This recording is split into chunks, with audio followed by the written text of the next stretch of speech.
Happy Halloween, mofos. Welcome to the home of all things Tottenham Hotspur. This is the Hotspur Hood. Tuesday night means only one thing. It's the N17 EFFECT.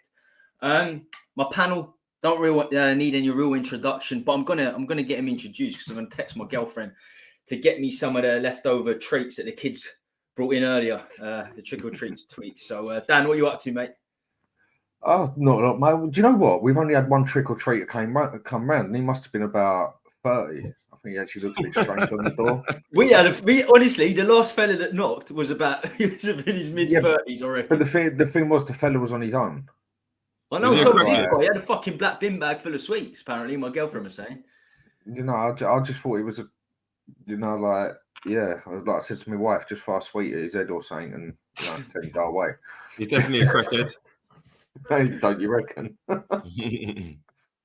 Nothing against the pensioners in the chat that are going out with their trick or treat bags. Jacob, how you doing, mate? Any trick or treaters in your door? Seeing as we've gone that way. I only just got in, so I wouldn't know. And even if they did, I'd dash them away, mate. You don't leave a bow outside? No, man, I don't believe in all that stuff, man. Dressing your little kids up like little devils, like none of that, man. Right. I've seen some of these kids, yeah. I've seen a kid, yeah, on the way home, yeah. And honestly, if I saw it 5 seconds earlier, I'd have kicked it in the head. The little kid looked like Chucky.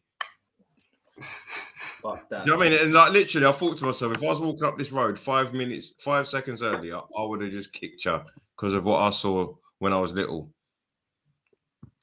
Yeah, that messed a lot of kids up. That messed a lot of kids up, that film.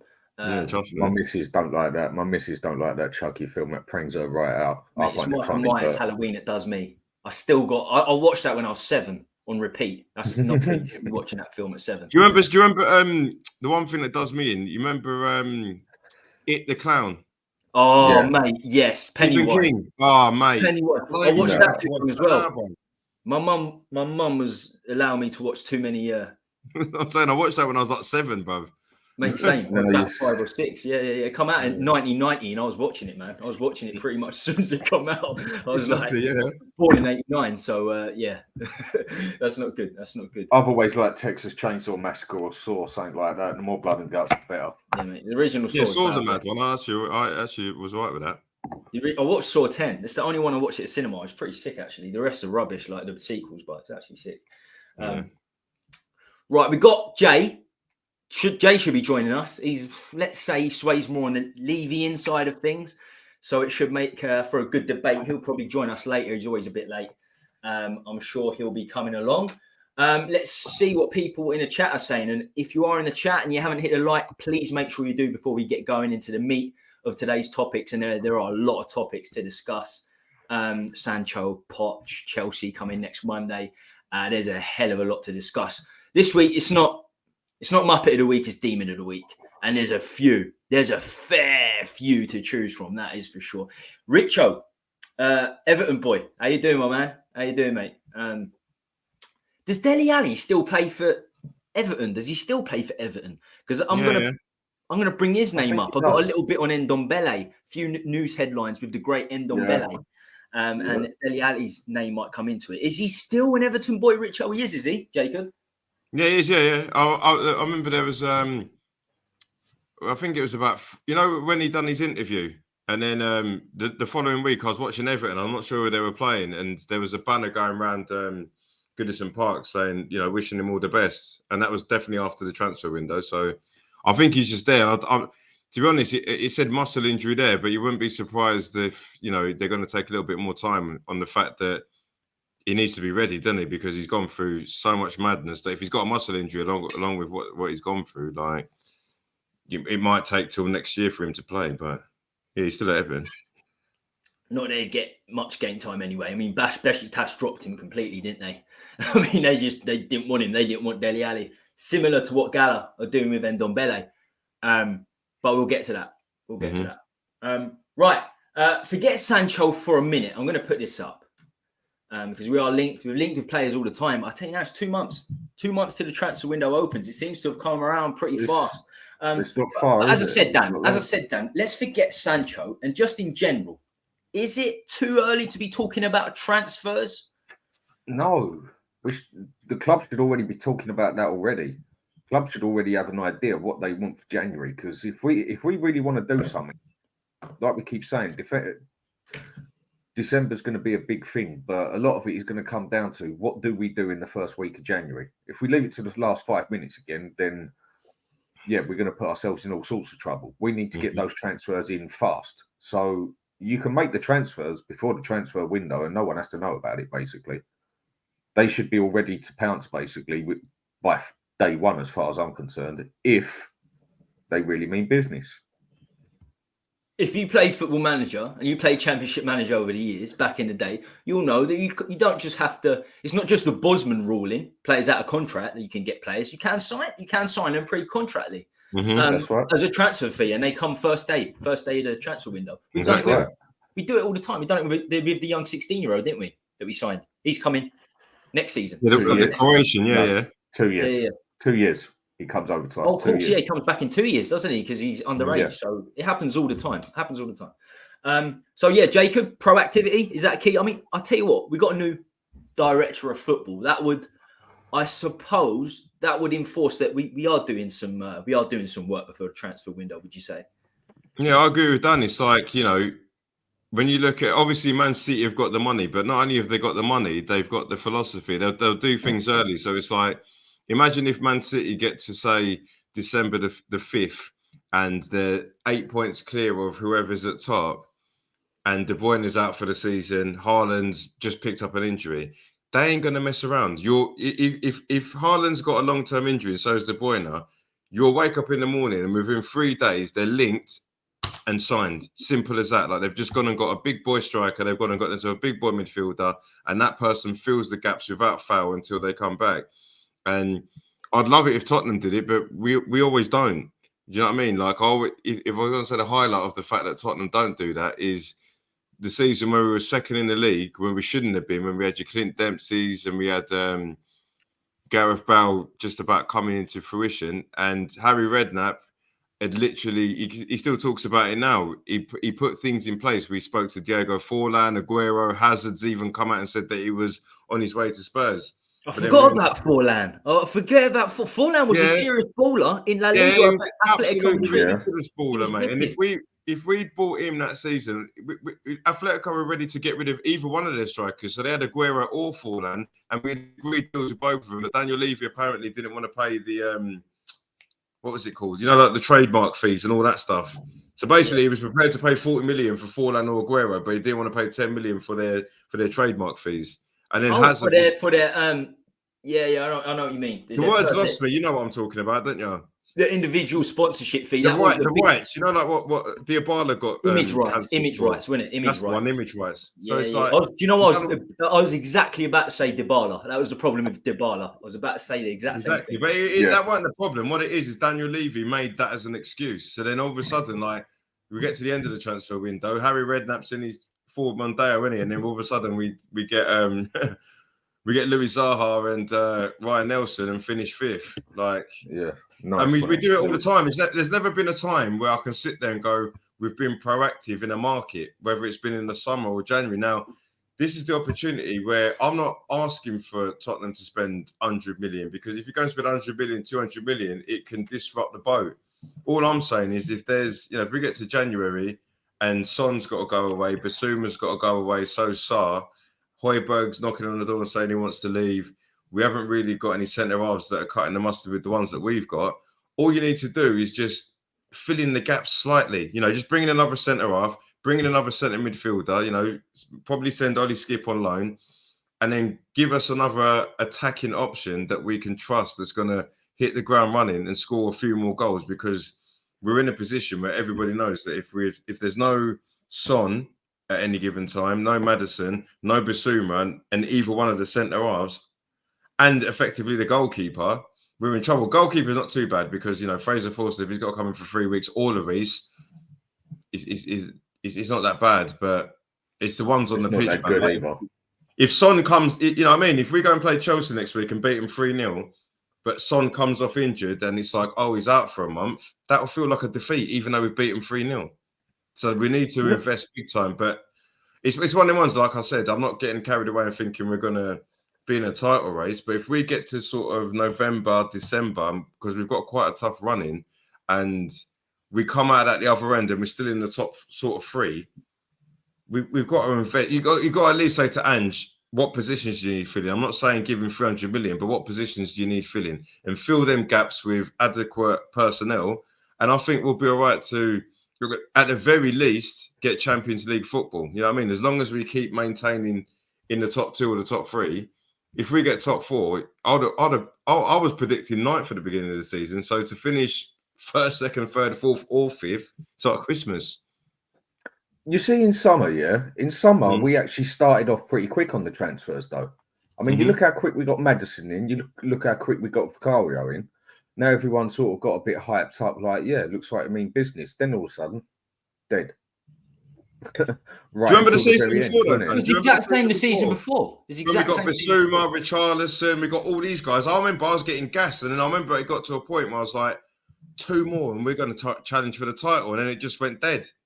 The last 6 weeks of that transfer window, what would it have been? 21, 22? Yeah. 21, 22, we signed Jed Spence. The lot from mid-July to the end of August, we signed Jed Spence, who didn't start a single Premier League game. That's how bad it was. It's sad, really. It's like we always do one or the other. We start off slow and get the players in late, or we go fast and then sign no one towards the end. It's good to have a little bit of balance, isn't it? You just get the right players. It's as simple as that. But what you mentioned there, Jacob, is, you hit the nail on the head. We haven't lost any of our first 11 players to injury, other than Udogie the other day, but that was probably just like for a game and down to fatigue. I think he'll come straight back next game. We haven't lost any of the starting 11. So Maddison, Son, Johnson, both centre backs. Johnson, yeah, I'd say we started Richarlison and Kulu. We started Richarlison and Kulu even when he was there. But I personally, I think if Johnson would have been fit and stayed fit from day, Richarlison wouldn't have seen the pitch. Yeah, I agree. That's what I like. No, he was fit in the first 3 or 4 games, wasn't he, Johnson? And he was still playing Richarlison, Ange. I think Ange is coming to the conclusion that we all are, that Richarlison isn't good enough. And then we'll start probably seeing Brennan Johnson, now he's fit, come back into it. But even Brennan Johnson, like he's not first team, is he? I mean, he's hardly been tested. We haven't lost one of the big guns yet, one of the big boys yet.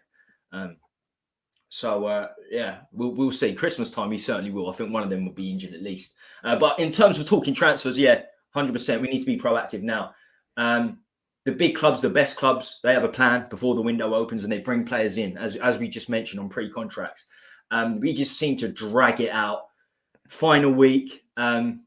To be fair, the last couple of years it's worked. Porro, Bentancur, Kulu the season before. But it's like Van de Ven. Do you remember, like Van de Ven, before we went on tour, it was like so fan driven that we was going to get him. Like, I'll admit, I never really watched him, but when you watch a YouTube video and you think, all right, one thing I can gather that he's quite fast. Do you know what I mean? And our defense is not quick whatsoever. That's the only thing I picked up off YouTube. I thought every click I'm reading, his recovery looks ridiculous.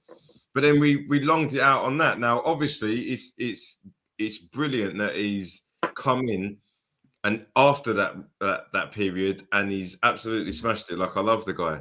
But at the same time, you think in terms of transfer policy, if you brought him in before, not saying he would have been better, but just set a precedent. More time to settle down as such. Remember what Fergie used to do? Like, Man United would go and win a Premier League and a Champions League. He'd go and get Wayne Rooney, go and get Rio Ferdinand, wrap them up, go to Japan. And when he come back from Japan, he didn't buy anybody. Whether they got injured, whether there's injuries or not, he had a squad of 27 that he was happy with. And then that was it. It didn't matter. You'd hear that Rooney's injured at the beginning of the season. Fine. They still won a league because he had a group that he was fine with. You have your Quinton Fortunes and all these characters that nobody really rates. But when Giggsy was injured, he'd bring in a Quinton Fortune that would smack it for 2 games and then you wouldn't see him for a month. You know what I mean? So Fergie always used to do it like that. They was done in the first week, 2 weeks at the max, basically. Exactly. Done, right, we're going where we're going, and from there. He always had everything pre-planned, cool, calm, and calculated as he always was. He already had it pre-planned. And that's how you need to do. Pre-planned is what is bang on what you say, because if Tottenham pre-planned and planned properly, a lot, not just this season, in general, we would have probably challenged for the title, if not won one, a lot sooner, because a lot of the time we found ourselves in and around the title challenge, and it feels like we just got there by accident. Whereas if you planned it with the same amount of players and the right manager, you probably would have won one by now. It always seems to be based on value of player, value of this player. Like Tapsoba was, for me, the reason we delayed it so much, the Van de Ven deal. I think we wanted Tapsoba first. They wanted 60, Leverkusen wanted 60 million. So we were like, okay, we agreed terms with Van de Ven. If we can't negotiate with Tapsoba, we'll go back to Van de Ven. And in the end, Wolfsburg messed us about, rightly so, because they're trying to plan things as well for their season. So they put another 10 million pounds on Van de Ven because it was going to cost like 35 million. Ended up paying 45 million for Van de Ven. Whereas if we'd have just gone and done the job there and then, we'd have got him for about 30 But million. I don't mind that per se. I don't mind it per se. If Tapsoba's your man, really, we should have signed both.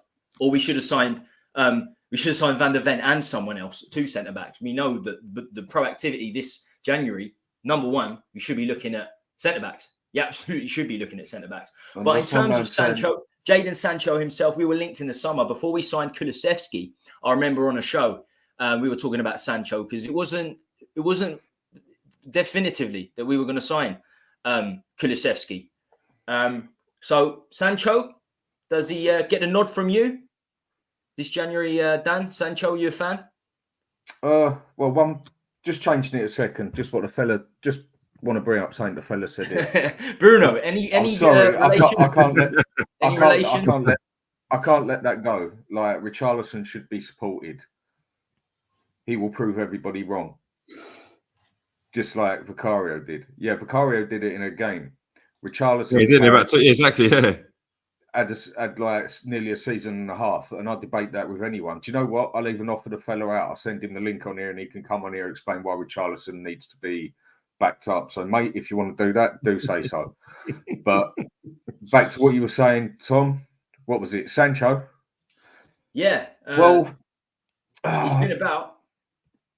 I mean, he'd done it up in Dortmund, didn't he, in Germany? But again, total different league. Comes over here, seems to have fallen to pieces. But then some are saying he's the Man U style of play don't suit him, this and that. But even at Dortmund, there are a few rumours that the boy had a bit of an attitude on him. So if he's got a bit of a high horse on him, like it seems that he has, when there's all he's actually got to do is probably apologise to the manager. No, I don't think we need someone with that mentality in the team. I've seen him do good things with the ball, but he seems a bit lazy as well. I mean, someone you want bombing up the wing and that, he's a bit lazy for my liking. So no, don't want him. Jacob, on Sancho, £30 million. I guess. Look, it's not difficult to have a go at players when they're showing this attitude, like Dan said. But Man United, they're in free fall right now. They're in absolute free fall. So maybe it's difficult for some players to come out of that with their heads held high. And Sancho's just struggling. Is he someone that tickles your fancy? I mean, look at the positions. Looking at the positions at Spurs. Do we need a right winger, let's say? Yeah, it's one of the ones. I agree with Dan that his attitude has been an issue, let's say. But for me, it's like, imagine if we're playing Chelsea on Monday and Kulusevski's having a stinker and we need someone on the right because he's just not doing anything. And someone told me, bring on Brian Gill or Sancho. It's a no-brainer. I'd be like, are you even asking me that question? Because I know, like, for me, when he was at Dortmund, even though he had the attitude problem, I'll go as far as saying there was a point where he was top 5 player for me watching in general. Like, I was watching Dortmund every week for Jadon Sancho and Haaland. I was just like, this team's next level. And for me, it's like Ange comes across like somebody that if you've got that about you, you're just not coming in. You look at what he's done with Eric Dyer. You know, Eric Dyer was dropped out the squad. Now, I generally believe that if Eric Dyer shut his mouth, got on with his day-to-day job and trained hard, Ange might have gone, you know what? Even though I gave you grief, I respect it. But because you went on social media and started crying like a baby, no matter what happens, Ange puts you on the bench, but you just don't even come on. We saw the video where he was like going, you know what? What's the point of recording me? You're not going to put it on the website anyway, because Eric Dyer knows that his days are numbered. And I think Ange's that type of guy. Like, I don't think people are giving Ange enough credit, and I never gave him credit when he came in. But elite managers, it's like they'll come in, they'll give every player a chance, but as soon as you don't impress them, it's just like, nah. You know, like with Pep, Joe Hart was one of the best keepers in the Premier League. Pep came in after about 4 weeks. He's like, "Can you pass me the ball?" Nah, don't worry about it. Then you're not going to fit in here. You know what I mean? Thought Joe Hart was overrated. I love Joe Hart. On loan to Torino, went on loan to Torino, hasn't recovered since, has he? That's what I'm saying. Like, nah, man, can you pass over there? Nah, all right, Joe, catch you in a bit. Do you know what I mean? So it's like, I think Ange, because Ange comes across like he's a lovely guy, this. The one thing that makes me feel confident that Tottenham are going to do better than expected is that I generally believe that when he's in that changing room, that's when it all goes off. Like there's bottles and all sorts of stuff going off. Because it's like there's times where we played the first half and we've been crap. But then like he goes away, you don't see nothing. He comes out looking calm as a cucumber, but then we come out all aggressive. So I think like if Jadon Sancho is brought into that sort of environment, it's I don't know how to explain it, because if he comes in and can't handle it, Jadon Sancho would just do what he did at Man United at Tottenham. He'll just become like poison. He'll become poison, wouldn't he, if he can't handle Ange? Because if he can't handle Ten Hag, can't handle Ange, he's just going to be one of them players that he'll be like a Ravel Morrison, keeps going places. And then if the managers don't like him, it'd be a problem. But then, you know, he was borderline world class at Dortmund. So for me, I think no. I think if we bring him in, I wouldn't want to spend a lot of money on him. But if we bring him in, I'd happily give Jadon Sancho a chance, because the wingers that we've got at our disposal, I think he's better than all of them. Like I go as far as saying, if he's on ball, if he's on point, he's better than Kulusevski. No, with that one, 2 points I'm going to disagree with you there on, yeah? He was never even close to world class. I think world class is used way too easily, yeah? He was never even he was a million miles from world class. Well, no, I'm not saying he's world class. There was one. I know. You were saying Man United dropped £100 million on him, over £100 million. Not even that. In one season at Dortmund, he scored 24 goals and set up 28. Like, yeah, if Kulusevski did that, we'll be going on about him being world class. Yeah, that's done it in the Premiership. I think he had like 85 goal involvements in 2 seasons. Yeah. That's bonkers. Yeah, in a league where there's only 2 teams. But there's only one team in ours, isn't there? Well, no, the thing is with our one, anyone can beat anyone in Germany. It don't work. Yeah, they can beat anyone, but realistically, in the last 6 seasons, who's won them? Liverpool and Man City. Liverpool won 1 and Man City have won 5. Mm-hmm. So pretty much our league is the same as like Germany and France. No, it's not that bad. It is though, because there's only one team winning it. I think there's a lot more quality. I think Bundesliga gets a bit of stick. I mean, Dortmund produced, Bellingham, Haaland, the best players in the world. Sancho was one of them at one stage. That's what they said his potential was. I don't think he was world class, but he had the potential to. They weren't world class. I admit that. For it to be concrete, yeah, I don't think Jacob said he's world class. I think to establish himself at world class has to be 4 or 5 years, and if you do it in the Premier League, 3 years, you're going to be world class, because it's the toughest league in the world. No, you said he was on his way to being world class, and for me, he weren't even close. Yeah, but the thing is, though, if you say that, then it's like, look at Jude Bellingham. Jude Bellingham at Dortmund was pretty much doing the same thing at Dortmund as, if anything, Jadon Sancho was better than Bellingham. People Dortmund. Were saying Bellingham, and he was on his way up. And then look at Bellingham now. Bellingham's collected accolades on the big stage. So he was on his way. The problem is he didn't follow the path. And what Sancho done? He's come over here, and I don't even think he's had he's had about 2 good games for me. Yeah, he's come in. He's been terrible, man. I agree on that. Yeah, so for that, he's a flop, total flop for me, and it looks like he can't handle the Premiership. So whereas Bellingham, he's gone over to Real Madrid and totally smashed it out there. That's the difference between a big boy and a wannabe. Yeah, but then Bellingham hasn't played in the Premier League. He's still doing it at Real Madrid. I think a lot of people were saying the same about Bellingham. He opened up Barcelona the other day. Did you not watch that game? Bellingham, mate. Mate. He opened them up. That's what I'm saying. Sancho, I don't even think he's a top 6 player. I honestly do not rate the fella. I don't think he's that great. I think he No, looks good. when he's come to Man United, he's not a top 6 player, but at Dortmund, he definitely was. You gotta look at Sancho. You gotta look at Sancho and say, Man United don't know what the fuck they're doing. Anyway, Man United's a graveyard, mate. Look at do you remember when Di Maria went to Man United? Falcao. These guys, when they went to Man United, were like pinnacle. They were definitely world class. Went Man United, and they're nobody. Look what Varane won. Look what Varane won. World Cup after World Cup. He can't get in front of Maguire or Evans. He can't. So and then look at Anthony. Look at Anthony when he was at Ajax. Quality. As soon as he's come over here, folded. Exactly. Yeah.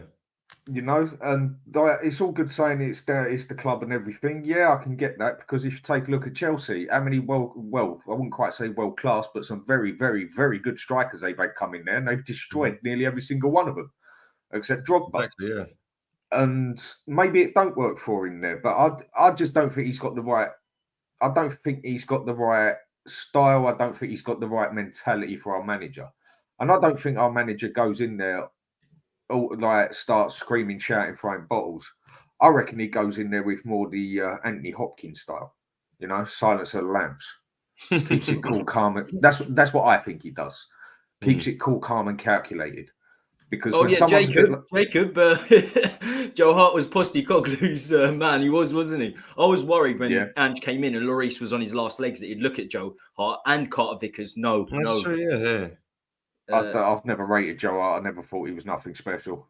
That's jokes, though. That's jokes. I don't think that was ever on the cards, but it's true. But I'll tell you what, look, somebody that succeeds in the SPL is very different to someone that succeeds in the Premier League. That's for sure. This is true. Look, ain't no player. WTP, big up, my friend. Big up to everyone in the chat. 30 minutes in, please smash a like. Ain't no player on huge wages coming here, and he got signed for over £100 million. He's on nearly 400 grand a week. 400k a week. Who, Sancho? Sancho's on 400k a week. Yeah. Between 350 and 400. No, Rashford's their highest earner, and he's on 350. So, but the thing is, though, Sancho's probably on the same or in and around that. Yeah, they said all the sources are saying between 350 and 400. You won't be surprised, though, because what it is that if it's 350, it's probably like, you know, when you get all the little like bonuses and Champions League appearances and all that, it probably rounds up to about that as well. And Casemiro's almost certainly on 375k a week. Of course, as well. Yeah. He's on big money, so their wage bill's huge. The other thing is with that Sancho, like I said, I just don't. I think he's too far stuck up his own arse, you know, so he can taste yesterday's dinner, sort of thing. He comes across a bit. He comes across. It's like Rashford. I wouldn't want Rashford.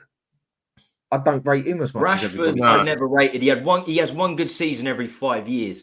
Rashford reminds me of someone like he didn't even have a good season. He had a good 6 months. Do you know what Rashford's like? You know what, boys? When you play football, but he loves himself. When you used to play football in the playground, you had the goal hanger. Yeah. So it's one of the ones he didn't do nothing in the whole game, but then because he's the goal hanger, he scored 3 goals and you won 3-0, and everyone's like, "Oh, well done, Rashford." But it's like you didn't do nothing in the game, but you scored 3 goals. 6 months he was good for last season, and he was very good. But very good, 6 months, you didn't even know he was there. Again, I wouldn't want a player like him with his mentality. For me, he's too weak in the head and loves himself off a bit too much. Feels like the club owes him something. Like Eric Dyer sort of feels like he's got an entitlement to be on that pitch, you know, like Dyer privilege sort of thing. And no, he ain't, and that's why I wouldn't want that. I wouldn't want that Sancho. No, but the thing is, now you're saying that, Dan, I kind of get you what you're saying, because in my mind, I've probably looked at it and think I know what Sancho can bring us, and if you give him the ball, assists and goals. But then when I'm thinking about how we're playing football right now, you've got your Maddisons, your Sons, your Kulusevskis looking good going forward. But then even when we're digging in to try and get a result, them same 3 players I've just mentioned are digging in and winning tackles, and, you know, you're sitting there tackling for tackles. And now that I've thought about it, you bring Sancho in on a ridiculous wage, you are taking a big risk, because if there's one thing I haven't seen Sancho do is dig in and win them tackles. When he was at Dortmund and that, he used to basically stay on the right-hand side, and he used to stay right up the pitch, and they'd get the ball over to him. He'd done a little bit of running and cross it in. And set up Haaland as well. He never really done anything. But that's what you do to the best players, to the very best players. You know, they don't do much. You just leave them up there. Yeah, but that's not the style of football we're playing. That's not the style. Because everybody's got to dig in. Yeah. And then everybody needs pace and needs to be able to get forward quick enough. That's why I still say Harry Kane wouldn't work with his system, but we already had that debate the other day. Yeah, I think Sancho's too lazy as well. He won't get back. He won't get stuck in. I mean, you can even give Richarlison, nearly makes me sick saying it, credit for he does come back and try and get stuck in.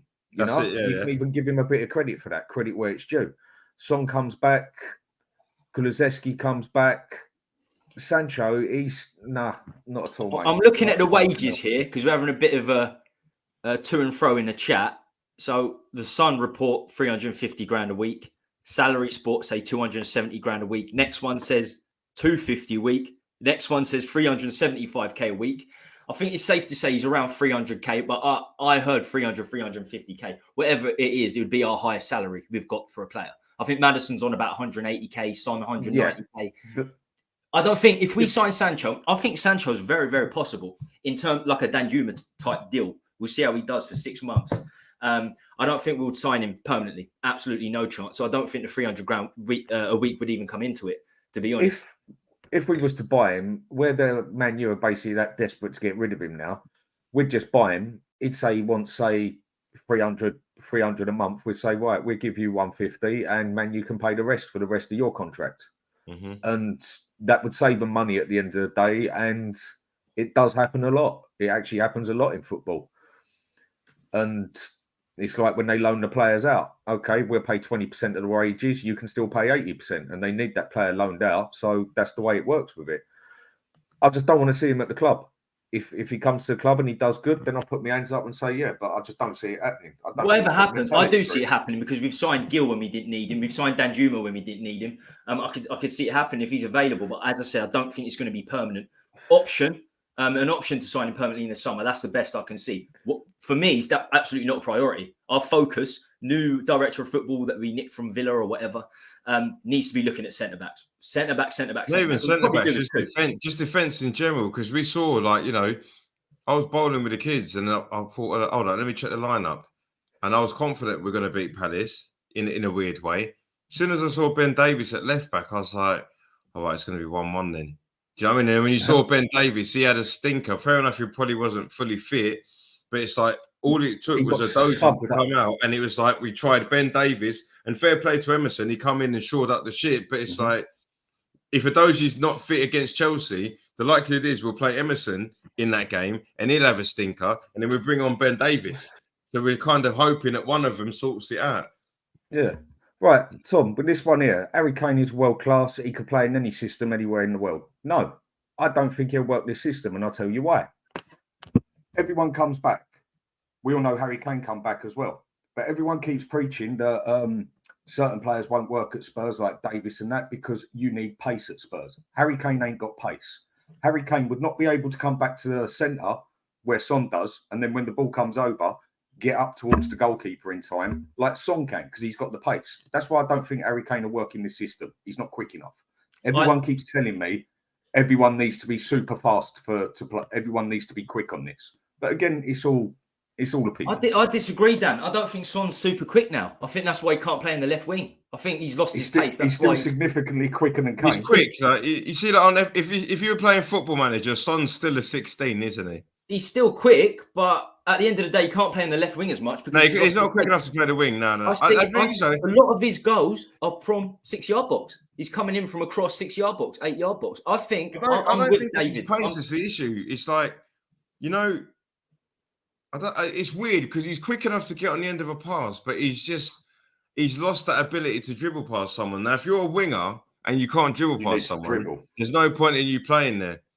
Because like last season, even though it was pragmatic football, you'd get Son pick up the ball and he'd be up against, I'm trying to think of a right back, like Wan-Bissaka. Now, Wan-Bissaka ain't the fastest, but Son would just look at him and think, I ain't going to get past you. But then, like, I remember Dan kept hyping about it for ages, and if I'm honest, I disagreed with Dan. I didn't think that Son could play up front. But then when he's played up front this season, it makes perfect sense because the pace that he's got is it, you know, if he's going to say like a 10 out of 10 is Adama Traore, Son's like an 8, but in that 8 out of 10 pace, if you play him in and he's got that split second to retrieve the ball, control it, and shoot, he'll score an abundance of goals, because what it is if you give Son half a yard, he's finishing. I've always said it. If you're talking about people putting it in corners, I think Son putting it in corners is just as good as Harry Kane, because Harry Kane is lethal in terms of like banging it with power, but Son, like that finish against Fulham, as soon as he took it out of his feet, I could turn around and put a blindfold on. I knew it was going in. And he can hit it with his left foot and his right foot. And the thing is with Son, even though I think Son has lost a yard of pace overall, he's still one of those players who can get to his top speed quick in a couple of footsteps. Whereas there might be other players out there actually faster. I mean, that's acceleration, isn't it? Acceleration. Exactly. Acceleration. How quick you can get to the top speed, that's acceleration. Super quick. Whereas again, Harry Kane, he's slow. But I have to say, I'm 100% with David here, and we've had this discussion many times. Harry Kane is world class. He could play in any system anywhere in the world, and I think that's what world class players do.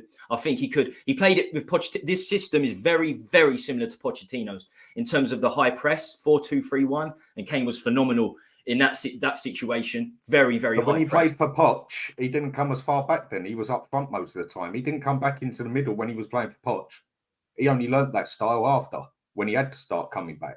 So he didn't play that way. Definitely did run though. He definitely did work hard. He worked very, very hard. I'm not saying he didn't work hard, but Kane could never get from the centre to up to the goalkeeper as quick as Son. Never in a million years. It ain't happening. He can't do it. I agree. I don't think he's as fast, but I don't think you have to be as quick. If you're fast of thinking and you're fast of mind, same with centre backs, I don't think you need to be that quick. You're on the last man of defenders. You play the offsides perfectly, time it perfectly. I don't think you need out and out pace.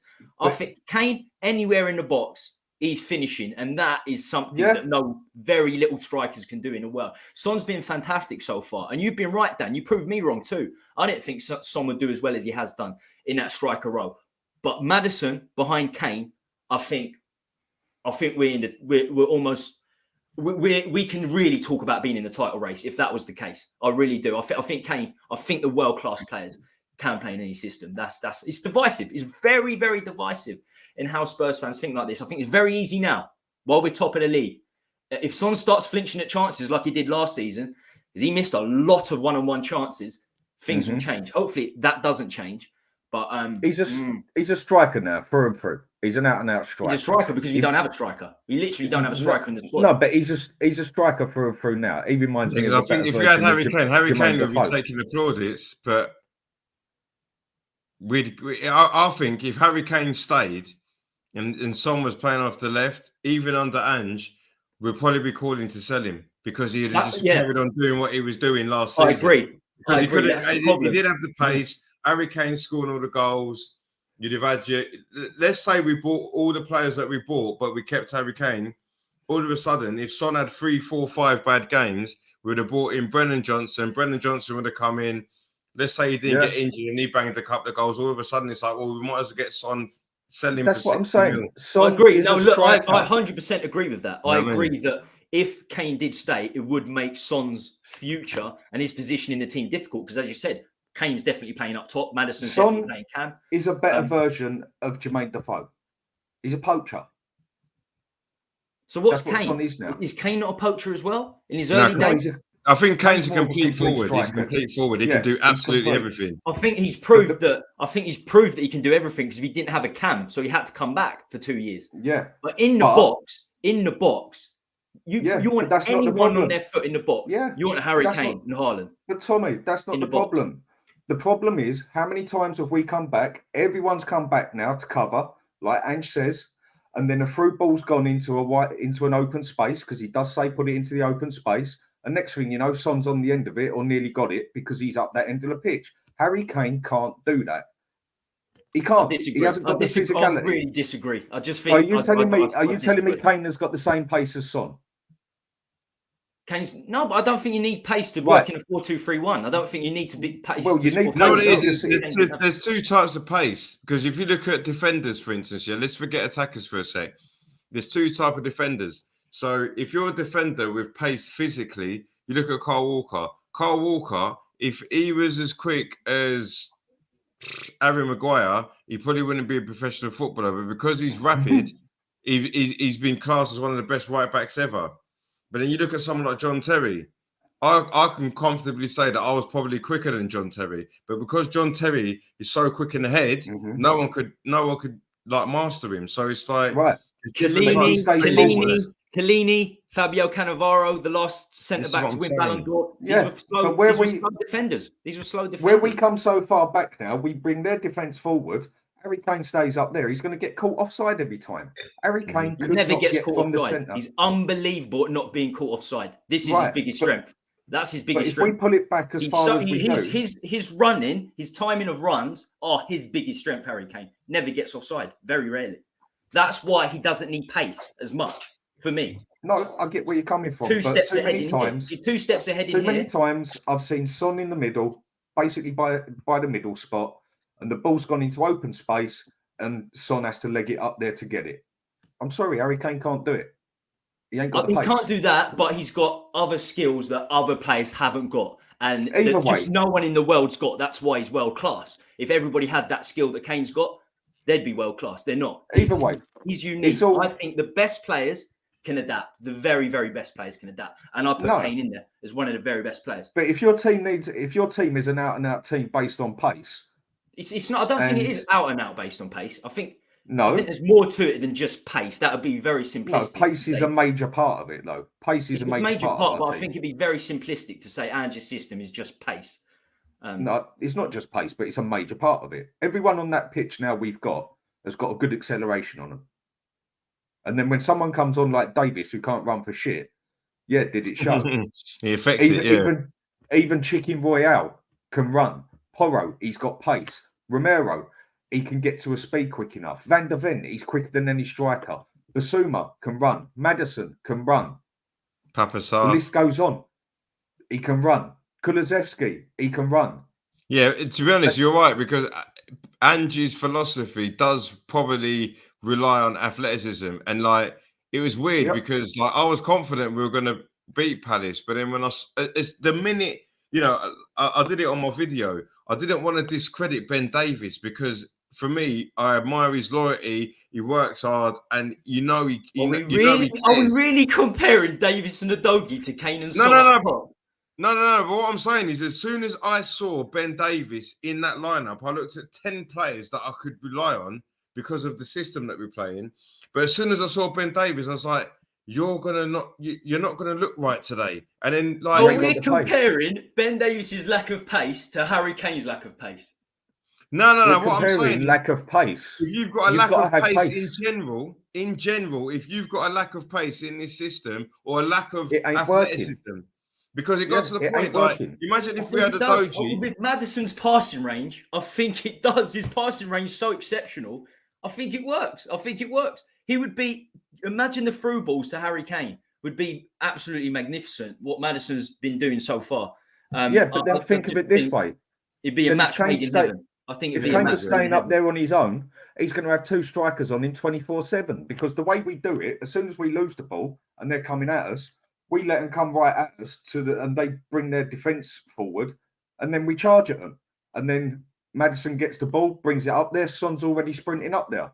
Either way, it's always buts and maybes. I think with Maddison, whether you've got Kane up front, Son up front, you could have Ivan Toney up front. That little link up there is not a problem. But then what it is that if we've still got Son in our squad, if we've got any other number 9 apart from Son, it becomes a problem, because if it's not Son up front, Son has to go on the left, and then that becomes a problem for the way we're trying to play, because he's not going to be as dynamic on the left as he would be going through the middle. And that's something that I've learned, because 6 months ago, I was like, sweet. You need the play. That's what I'm saying. To Son through the middle, that little 3 or 4 minutes of 3 or 4 seconds of acceleration that we need, or you need as a striker to get into the box. So Maddison, if he's got his head up and Son's like, yeah, go on, play it here, and he plays it forward and he's central, we ain't got to worry about Son getting any of the chances. But then if Maddison sees Son on the left wing, he'll find him, but then Son's got to take that full back on. And if he's playing a Wan-Bissaka, if he's playing a Dalot, if he's playing a Ben White, we saw last season, you can't rely on Son to do what he used to do the step over and then cross it in, especially with Harry Kane not being there, because Harry Kane used to supply that cross where Son didn't really have to take anyone on. He would stay wide and make that Pedro Barcelona run and come inside, and Kane would find him, and then all he would just do is take a touch, and he might as well have been a striker anyway. Right, other thing then. One second, Dan. Look, this is what I must be seeing a different football game. I must be seeing a different football game. I'm with David here. None of our goals this season have come from open space goals. They've come from 1-2s in around the box. And how do you think they got the ball?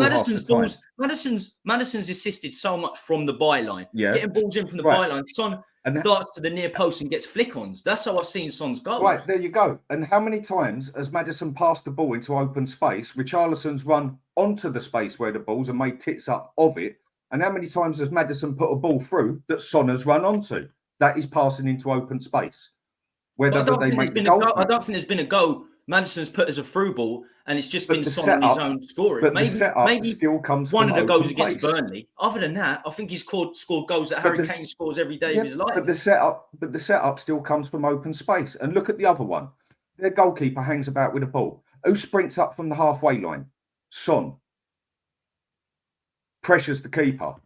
Kane couldn't do that. He is not quick enough. He's an excellent world-class striker. The thing is, though, with Harry Kane, he's deceptively quick. There's times where, like, I think people give him shit about being. I don't think he's that slow. He's not actually that slow. But the thing is, though, it's like he ain't that quick. It's the way he runs. He's Son. That's why he can't play in the left wing. He's quick, but he's actually. I'm not saying he's Mbappe, but if Mbappe's a 20 out of 10, Harry Kane's a 14, 15. Right, let's move on. Let's move on. Because we're 50 minutes in and we haven't got through the first subject yet. Yeah, but I've been this way with Harry Kane for a long time. I hope this doesn't happen. But if Son does start missing chances, I've got a funny feeling that we'll get back to imagine how good that's Harry when Kane. You turn. That's it. While he's taking chances, we'll all shut up. Look, Son has unbelievably proved me wrong. And I tell you what, his finishing has been unbelievable. But this is something else I've seen in Son's past. He's a very formed player. He will not score for 10 games, start snatching at chances. But if he scores 3 games on the bounce, you can make it 4, 5, 6, 7, 8, 9, 10. Easy. Exactly. No one's saying Son's not a great finisher. It was only last season, I think, we sort of saw that he wasn't a great finisher. So I wanted to get onto VDV and Romero because this is some partnership. I think Dan will be back in a second. Hopefully Jay will come in. Hopefully Jay will make it at some point. He's probably fast asleep. I don't know. Maybe he's too many trick-or-treaters. But I'm sure we'll get Jay on and Dan will be back in a sec. But I mean, what you're seeing so far, Jacob, VDV and Romero, they've started every game. Is it the perfect partnership for you? Because we've got Romero sort of covering, VDV's got the pace. Are you impressed with what you've seen so far? Yeah, it's wicked because whenever you play Football Manager, for instance, or even when I play FIFA, you just want one defender that you can rely on winning the 50-50s, and you want another defender that if they don't win the 50-50s, he can pick up like a sweeper type defender. And it's like it's weird. You know how it is, man. I'll be real with you. When you watch a YouTube video and you look at a defender and you kind of think, I don't know why I'm saying this, but I think we'll be all right with him.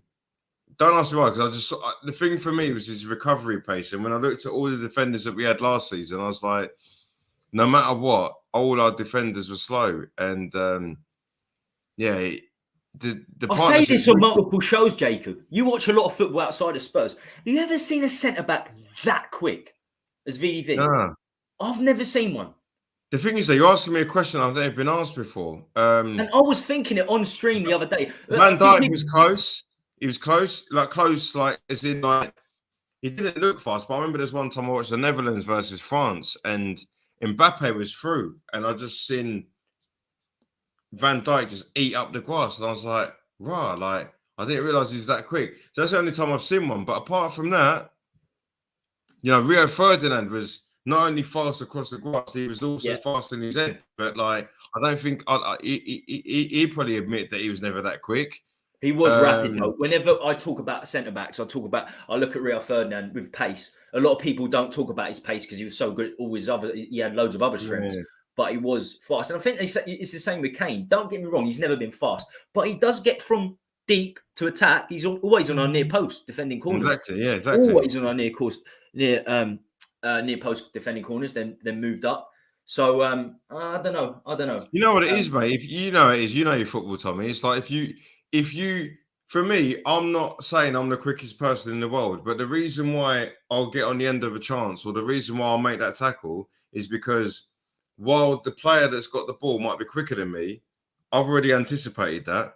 So my anticipation makes sure that even though you're 10 times quicker than me, I got there before you.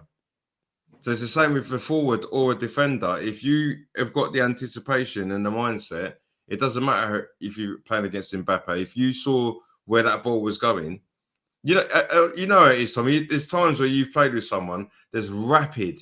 You know it is. You got that one player that's rapid, but his football brain ain't great. So he's fast, but you've got there before him because he might be fast, but his brain's slow. Or you I mean, there's multiple ways to do things. Harry Kane's like the modern day Teddy Sheringham. Teddy Sheringham had one of the best careers you could ever think of. He was never fast, but there's a reason why he got so many goals in his career, and he's a standard England international, won a Champions League, because in his head, he was quicker than everybody. I'm hearing that Dan's gone off. And there's Bethany is saying the internet's crashed. Dan's just sorting it out now. So I think Bethany might be Dan's other half. Bethany, possibly, yeah. Possibly, I think that might be Dan's other half. Well, not even possibly. Like, unless she's a massive fan. I thought you meant. Oh, when I saw this originally, I thought you meant the whole internet's crashed. But it seems like everyone else in the chat is on point. They're not saying anything. So big up JJ. I can't pronounce this, but you're not a believer of Kane. You're not a believer of Kane. JJ, how you doing? We're almost an hour in. How many likes have we got? Come on. It's a great panel. Yeah, get the likes up, guys, man. Like, Tommy puts the work in, man.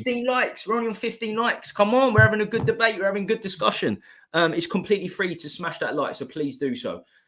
Yes, Bethany is Dan's other half. I'm sure he'll be back shortly. Maddison split Liverpool's defence twice with a through ball to Richarlison, who assisted Son twice. I know a centre-back who was as quick as VDV. Oh, Des Walker was but it was a bit before that era. Walker. Oh, mate. You know what, yeah? My dad and my uncles, yeah, I must have been about 5, 6, 7. And we used to watch Sheffield Wednesday and Nottingham Forest. Remember when Sheffield Wednesday and Nottingham Forest were like big teams, weren't they? And they always just Nottingham Forest won 2 European Cups, so they've always been big. Sheffield Wednesday as well. Sheffield Wednesday were always in the Premier League. Ones. My old man and my dad used to, and my uncle, used to always go on about Des Walker. And he used to think, what are you going on about? But you know, when you get older and you watch a few clips back, like that guy, like he's pretty much the Van Dijk of them days. But then obviously there was no money and no social media and that, so no one chatted about him. I think if you're looking at centre backs now, Walker, what a guy! I think Tomori is rapid as well. Tomori is very, very fast. I think he's someone you could put up there, and the Real Madrid, the Militao, because a lot of the players that play right back and centre back, obviously they have to be quick at full back. So when they revert to centre back, they're still quick. But yeah, there's a few, but I don't think I've seen someone as consistently as quick. And of course, Des Walker was before my time. But it's surprising that he never got that big move, wasn't it, Des Walker? Because everyone was talking about him. But as we just said, Forest and Sheffield Wednesday. My uncles loved Des Walker, mate. Like they were the year of John Barnes and all these guys. Like like I never used to like football, but they used to like drill in my head because obviously I'm black. It was always like your Des Walkers, your John Barnes. those are the people that used to hear in your head. And when you're like 6, 7, 8 years old, you're like, what are you not going on about? But then when you get a little bit older, you realise like how not only what they did for black people, but what they did for the game, because they were mustard players. They were sick. Yeah, sorry about that. I don't know what happened. My 5G crashed and would only log me on the 2G. Good, I don't man. know. I'm just Something's gone a bit happy. funny. I'm just happy the whole internet didn't crash. I thought the whole internet crashed for me. I thought it had. That's what I thought it'd done. But either way, but we're good. We're good. You I lot don't thought it know. was in lockdown again, didn't you?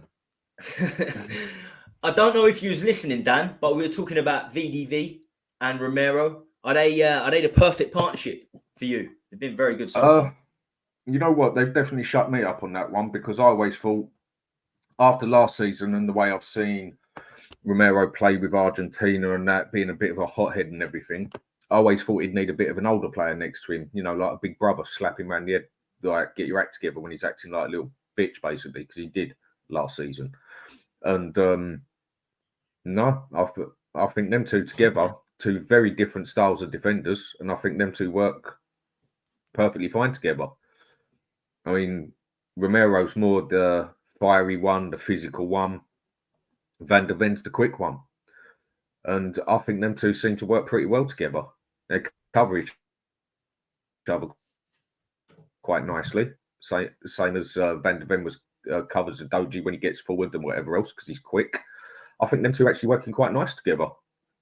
And I was a bit funny whether it would. But then I also think it was me who described this to me the other day.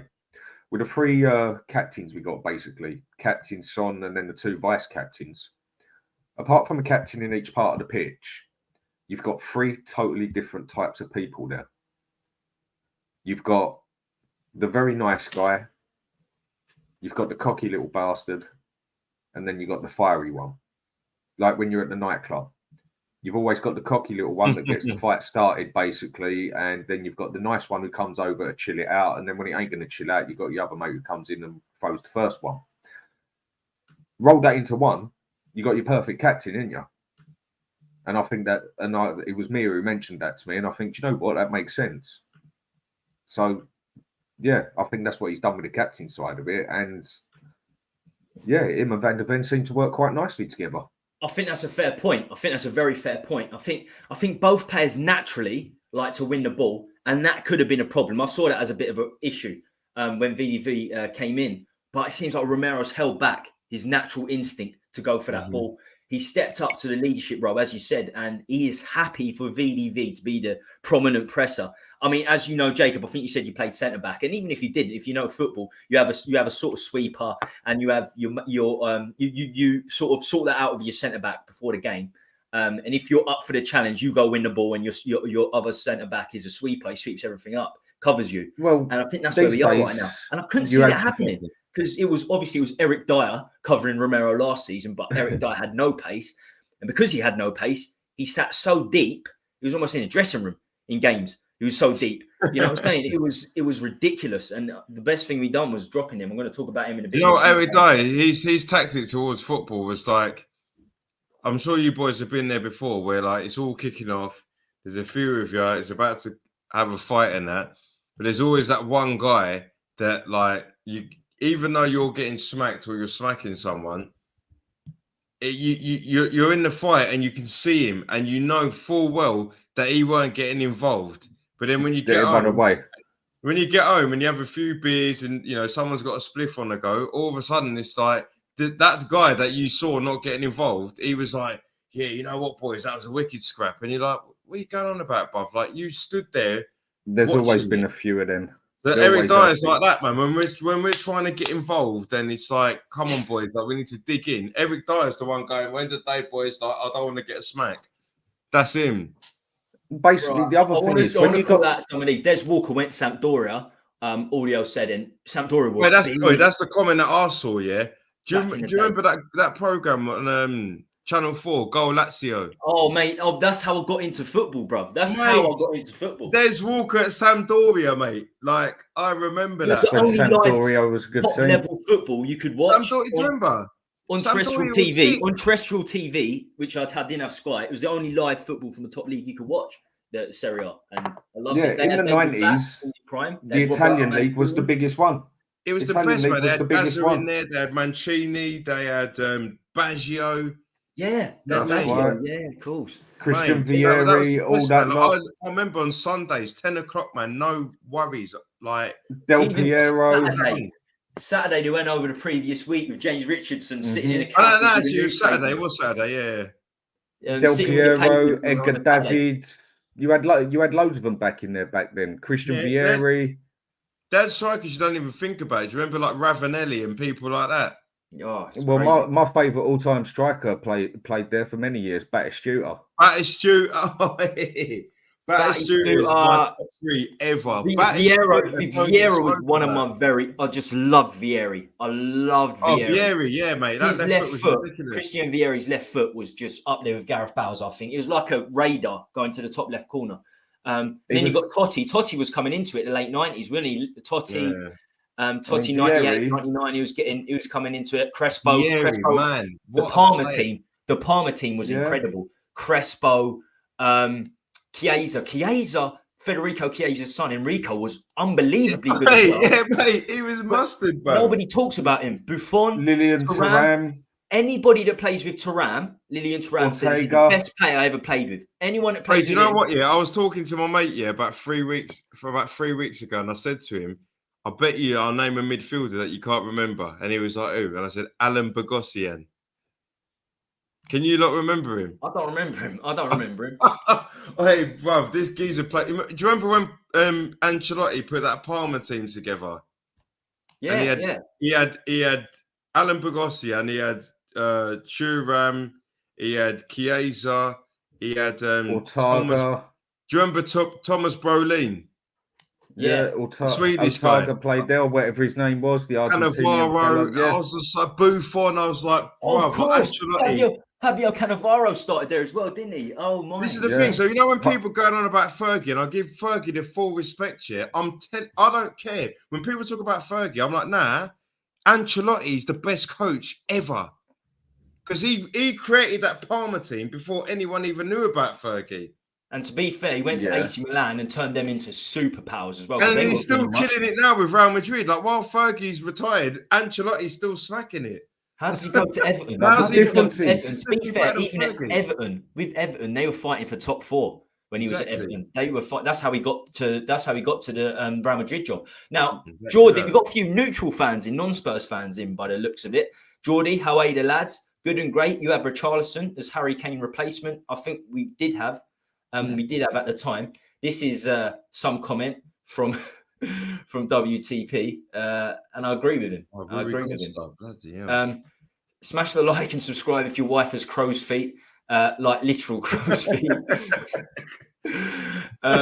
It was a great league back, and even do you remember Nakata for Parma? Nakata, like a lot of Asian fans came over because of Nakata. Oh yeah, the Japanese guy. Yeah.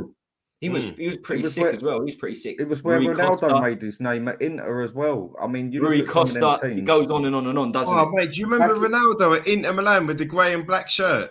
The stripes. That's what I just said. Oh, mate. He was the best. No, that's not spoken about. That's where it's rolled through stages, yeah? And it will go back to it. Because if you remember, the Italian league was the Don. It was the best of the best. Oh, it was, mate. And then for many years after, it was the Spanish league. For many years after. Now we've overtaken it. It will get to its point sooner or later where the circle starts moving again. Mm-hmm. But it's going to take a lot for that to do it because we've got so much money on our side. It took the Premiership a long time to get to the top because we were so far behind the Spanish leagues as such. And our European records were nothing compared to the Spanish. On the Ferguson thing, great manager, one of the best. But for me, I don't think he's up there with Pep, Mourinho or Ancelotti. Reason being, what he done at Man U was epic. But Man U was light years ahead of everyone after 10 years, and he still stayed there and just walked through it, basically. So for me, he doesn't do a Jose Mourinho, who won the Champions League and the league at Porto and the UEFA, done the treble, won the league over here with Chelsea, and has done it everywhere he's been, same as Pep's done it everywhere he's been. For me, Fergie stayed in the safety zone too long to be put on the same level as Again, Ancelotti. Dan, I'm disagreeing with you massively. I think the only person they could chat to Ancelotti is Pep. Alex Ferguson That's was it. the last manager to win a trophy outside of Celtic and Rangers with Aberdeen, and I think he won a European trophy down there as well. So 40 years, no team other than Rangers and Celtic have won the SPL. So he was unbelievable at Aberdeen. But that's not what I'm saying. When he went to Man U, he totally transformed them. 10 years later, winning it, and he had options to go other places and do it there. I feel he played the safety because when he stayed at Man U, Ferguson have gone to after from. No, I'll give you something to think about, boys. Yeah, and I was saying this to my mates. Yeah, so he could have gone Real Madrid. He could have gone AC Milan. The Premier League. Yeah, when it transitions to the Premier League on Sky Sports, yeah, it was an opportunity for any club. Whatever club won that first Premier League year was set for life. So if Tottenham won it, if Blackburn won it, Sheffield United, whoever was in that Premier League, if they'd won it, the whole world would have been like, right, this team won the first Premier League. So fortunately for Fergie, he won that. So because he won that and it was like a global stage, that's what set Man United on, because that's when they were getting all the money to go and get your Rooney's, your Rio Ferdinands and all that. Now, that same season, if Arsenal had won it, Tottenham had won it, Barnsley had won it, I guarantee you Fergie wouldn't have had the same career. Either way, he stayed at Man U when Man U, money-wise, squad-wise, were light years above everyone. But that's because he created that. They were nowhere. Yes, I know, but that's not. I know nowhere in the 80s. That's not. You're missing the point on what I'm saying here. The point I'm saying here is, for the first 10 years, fine. But then for me, he just stayed in the safety zone where he didn't even really have to put effort in, because only every 3 seasons. But I don't think there was a bigger job than Man United. I don't think there was a bigger job than Man United at the time. But what I'm saying is, he had it on a plate basically, because it was only ever once every 2 or 3 seasons that someone could actually give him a go, like Arsenal, Chelsea, Blackburn or whatever, because they'd usually win it 2 on the trot and then someone would get the third. 2 on the trot, someone would get the third. And he was light years ahead of everyone with the money. After 10 years, he should have gone give Real Madrid a go. He had offers. He should have gone give AC Milan a go. He had offers. Juventus, Barcelona. I feel he stayed in his safety zone at Man U too long. When you go and get someone like Ancelotti, who's done it at A, B, C, D, E, and you go get someone like Mourinho, who's done it at 3 or 4 different leagues, done trebles with Inter Milan, won Champions Leagues with Porto, and done it wherever he's been and that. Same as Pep.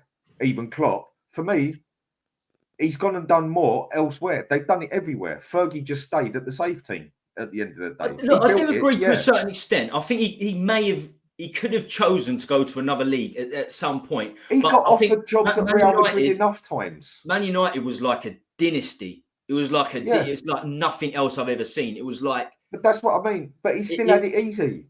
It was. He had it easy thereafter. He created that. Yeah, okay, created that football club for it to be easy. Yeah, but after 8 years or whatever, he had it too easy for me, and he didn't like put his career anywhere else. And the team he was in, no one could bloody touch it, because and money wise, they were light years ahead of everyone until Chelsea got the money, and then things started changing.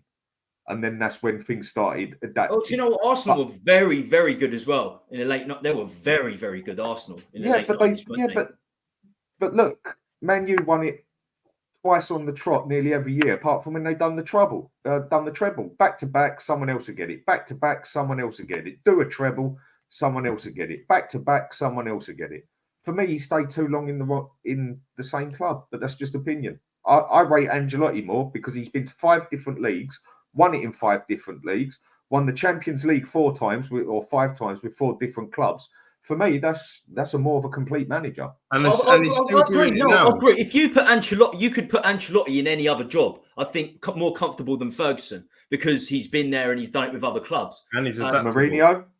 Mourinho. Look, but most of these managers, they only went to different clubs after they got sacked. They were sacked from their club. Chelsea eventually sacked Jose. Ancelotti was sacked by AC Milan. The reason they left is because they were sacked. Because Ancelotti went to Chelsea, he went to Everton because he got sacked from Chelsea, and he ended up getting Real Madrid. The reason Ferguson Folks, the Man United squad was incredible. The players he brought through at 92. That's what I mean.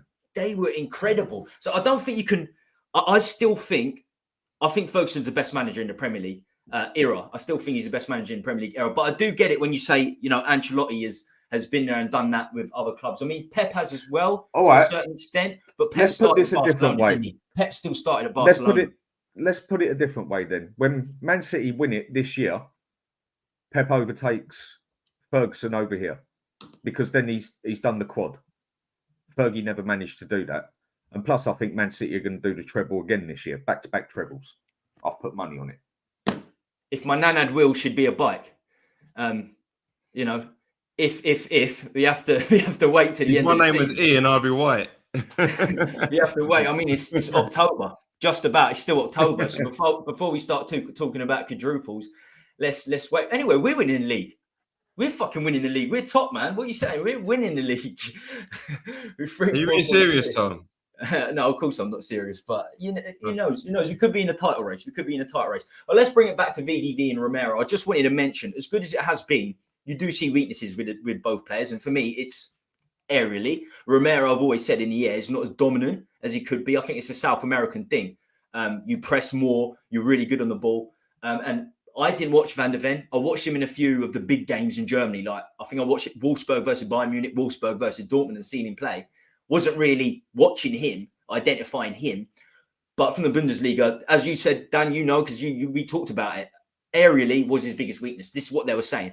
And I still think, that's a problem. Set pieces is a problem. Defending set pieces for us is an issue. So there are issues with a pair of them, but I just think Romero's covering ability, the fact that he's held back, not being too rash, and I've never seen anyone with Van der Ven's pace. I've never seen a centre back with his pace. It's constant. It's explosive. It's just incredible. I'm having to change my view of centre backs with Van der Ven. I'm like, do you know what? I'm fucking wrong. Even though he's out of position, he's so quick. It doesn't really matter. Like, it's crazy. I'm having to change my position on Van der Ven. You don't see many strikers with his pace.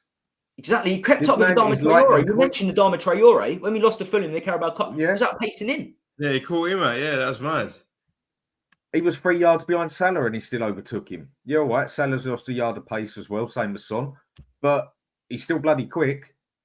And the VDV was like 3 yards behind him and he overtook him on 4 separate occasions. That man is as quick as any striker out there. This is true. Fergie used to take Real Madrid managers for his assistants. Man United were the biggest. Man United were the biggest. Ferguson, by far the best coach in Premier League history. He was a genius at giving news play. If you haven't watched his biography, you have to read his biography. Him and Brian Clough. Brian Clough's biography is cracking. The guy was. Do you know one thing that's mad that no one ever talks about, and no one knows, is that like the class of 92, whatever it's called. Is it 92? Yeah. Beckham and all that stuff, yeah. Ron Atkinson's the one that applied that brought them all in. Yeah, through the youth. That's facts. Like, he literally, Nicky Butt, Paul Scholes, Beckham, he brought them in, got the sack, and Fergie took over from that. But then Fergie got the credit for that. But Ron Atkinson's the one that brought them in. Mm-hmm. So it's like, so imagine it. For me, Ferguson legacy was wicked, but there was a little period in his life where he got lucky because Ron Atkinson did the hard work in getting Beckham, Scholes, Nicky Butt, the Neville brothers. But I'm looking now, but he took over in 86, Ferguson. So how old were they? 11? Yeah, they would have been 11 or 12. They would have been 12. Because they came in, they were 18, weren't they? So 92. If you look at football now, it's like there's 86. They must have been 12 years old. I mean, 10 years. You look at Stevie G. Stevie G started at Liverpool when he was 11.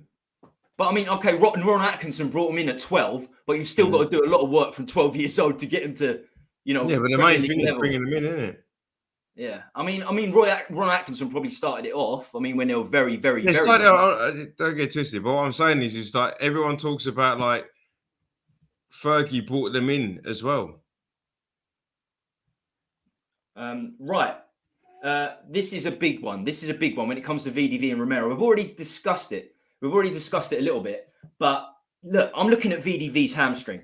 We've just talked about how fast he is. He almost done his hamstring second game in the season. It's going to happen at some stage, I think. Romero, constant injuries. He's almost missed out a couple of games this season. Do you trust our backup? Do you trust our backup, Jacob? And I'm going to add someone to this backup now, because we talk about Phillips, we talk about Dyer, Ben Davies. He could be a backup centre back. I mean, how depressing is that? He gets subbed off at half time. We actually win the game after half time, his first appearance of the season. But we're talking about him coming in at centre back. Yeah, do you trust the backup? I think I trust Davis more than Dyer, but they're both crap. I'm with you there. I don't. This is the problem. Like, if you look at Liverpool when they won that league at a canter, the only reason that they did that is because they kept their main players fit. And I'm not saying that their substitutes would have caused them to lose that league, but then they had a consistent lineup. And, you know, my cousin, diehard Liverpool fan, and he admits that any injuries in that campaign and you go and lose 2 or 3 games or draw 2 or 3 games, Man City, you give them the opportunity to eat up your lead. It's a problem. But it's one of those where realistically we just need a better squad. It's as simple as that, man. It's like we can't be looking at our team and even saying get top 4, because for me, even though I'm enjoying it, it's like if we put it this way, let's say we play Chelsea on the Monday night, yeah, and somehow Chelsea turn up and we lose that game because of the Poch factor and the fact that Chelsea have got the good record against us. My mindset is like, what do we do then? Because in my mind, I'm not saying, I'm quite confident that we'll get a result against Chelsea. However, if we were to lose against Chelsea, I don't think any of these players that we've got, they'll get tested. They've got to be adaptable. So it's one of them ones that's going to be a test. You go to Wolves away, which is around the corner from my house. Now, if they go to that and flop again, all of a sudden we got West Ham, Newcastle, and Man City. So it's like right now it's like pivotal, because if we, you know, I'm quite confident we'll do Chelsea, because I think the atmosphere Monday night, London derby, we can't stand them bastards. I think we'll be all right. But then the pressure is on them as well. The pressure's on them as well, because even though our next 5 games are quite tough, someone at work told me today, have you seen Chelsea's? And I looked at him, I thought, like Chelsea, the next 6 games have got us, Arsenal, Man United, Man City, Brighton, Newcastle, and Man City. Wow. Yeah. Wow. So I was just like, there's me like acting in sympathy. That's their next 6 or 7 games. And they're 14 points behind us now. And I looked at the games that they've played, and you know when you don't realise that Chelsea have played some tough games, some easy games. Sorry, they've played Luton, they've played Nottingham Forest. I think their only difficult game was Liverpool, and that was at home. They've played Brentford, they've played Aston Villa. They did play Arsenal. That, like, they've basically done the same as us. Yeah. But we've got 14 points more. Their results have done. Their results of their games have been even easier, because even though our games have been favourable, we still had Arsenal, which I thought we'd lose. Man United at the beginning of the season, I thought we'd lose that. Liverpool, yeah, but that one don't count. Everyone knows Man U is a piss poor team now, so that one don't count as a hard one. Yeah. But even like Brentford away, you know, we all know that not when easy. you play Brentford away, you kind of thought could get a result, but tricky first game of the season. But they've had the same sort of start of season as us. It's just we've made more of what we've had. There you go. I mean, Aston Villa, that's going to be a harder. That's the one game, yeah, that I was talking to my mate at work. I said, and he goes to me, he goes, you know what? Tottenham ain't going to go unbeaten all season. Name a game coming up that you might lose. That's the game I picked. I thought Aston Villa, Unai Emery. Yeah, but look, Aston Villa got I think you can say the same for teams in and around them. Villa, Brighton, Newcastle, they don't have the pressure that Liverpool, Arsenal, Chelsea have of beating us, because we should get beaten this season by the big teams, because we were shocking last season and the last few years, quite frankly. Villa, Brighton, Newcastle, they don't have that pressure. They really don't. And they're very, very good teams. I know Brighton's struggling a little bit, but Villa are the real deal. I agree with that. I think they had a fantastic summer. Pau Torres, Douglas Luiz is doing the business in centre midfield. McGinn, Mings, Watkins. Diaby was a great signing. Cash. They're looking at another very good right back now as backup. They're looking at depth in January. They've got that monkey as director of football. They've already got better. They've already got better depth than we have as well. And they're still looking at depth. That's they look at Diaby. Like I was saying it to my mate at work. Like I've got two friends at work. He's a baller. One supports Arsenal, one supports Villa, and I was just like, right, end of the day, yeah. Like, forget what Saka's done in the past, but I said, like, if you got a football person that knew their football, they've never watched the Premier League, and you said, right, name a player that you want to come to your team right now, yeah, Diaby or Saka, and you watch what they've done, both of them, over the last course of the last 9-10 games, you'd be an idiot to not choose Diaby. The geezer's mustard. He scored like what, 6 goals? 6 goals in his first season. But then Saka, because he's English and he's a star boy, he's only scored 3 or 4 goals, and it hasn't really been doing well. But then you could say Richarlison's had a better season than Jesus. You could say we've got Pau Torres as well. Pau Torres nearly came to Spurs. Pau Torres is a player as well. We wanted him 3 years ago, but they wanted the 50-60 million buyout clause for him. And then we sort of went dry on him, and then they sold him in the end for about 30, wasn't it? Simply A says, are we going back to 2017? We are one injury away from a complete collapse. I think that could be the case. I think Maddison's the big one. Maddison's the real big one.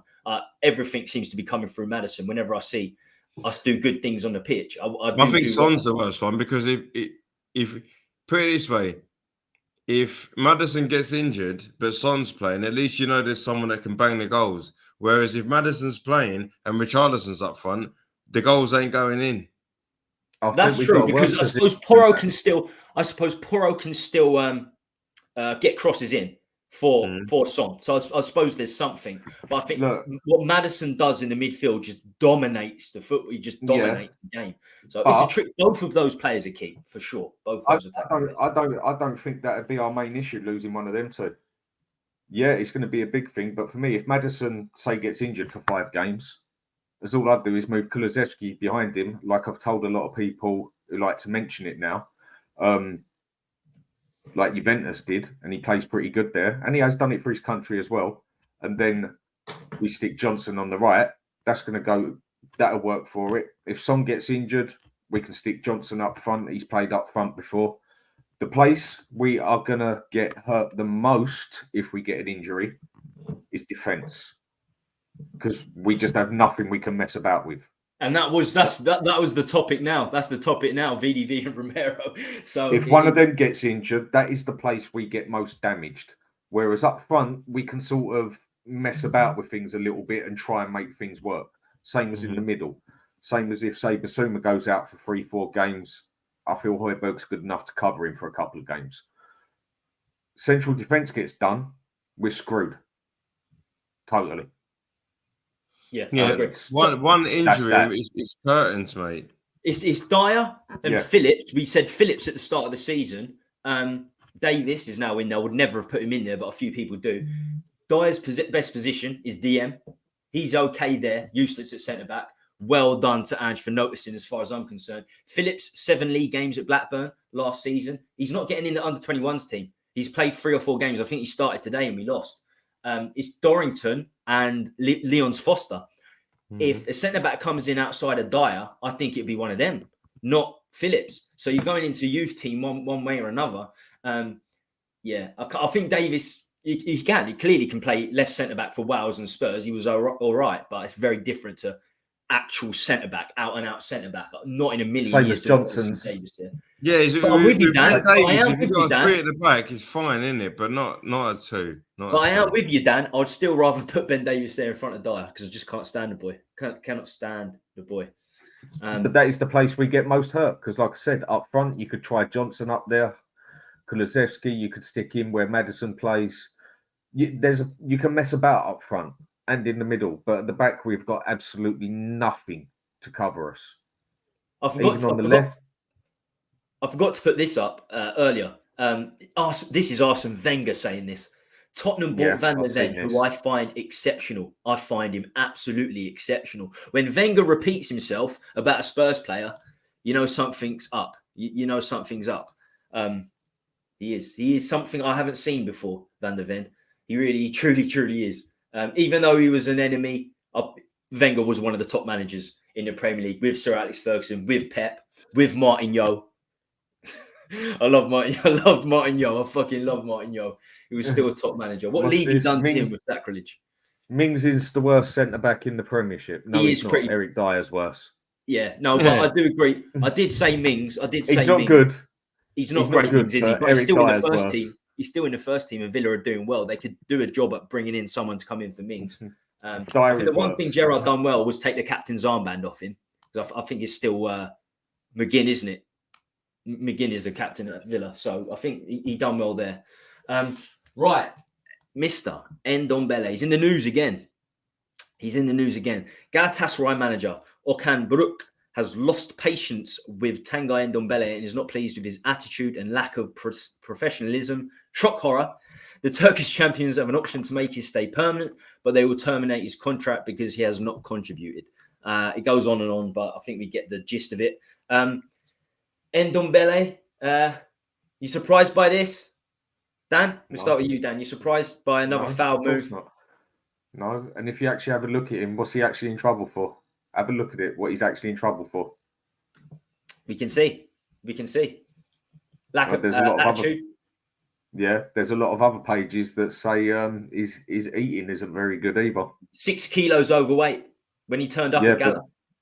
But there's a few pages that says a few sites I've been on that have seen it that say he's been told to sort of stick to a eating sort of thing, and he keeps getting caught having a burger or two. What did I always say about the fat bastard?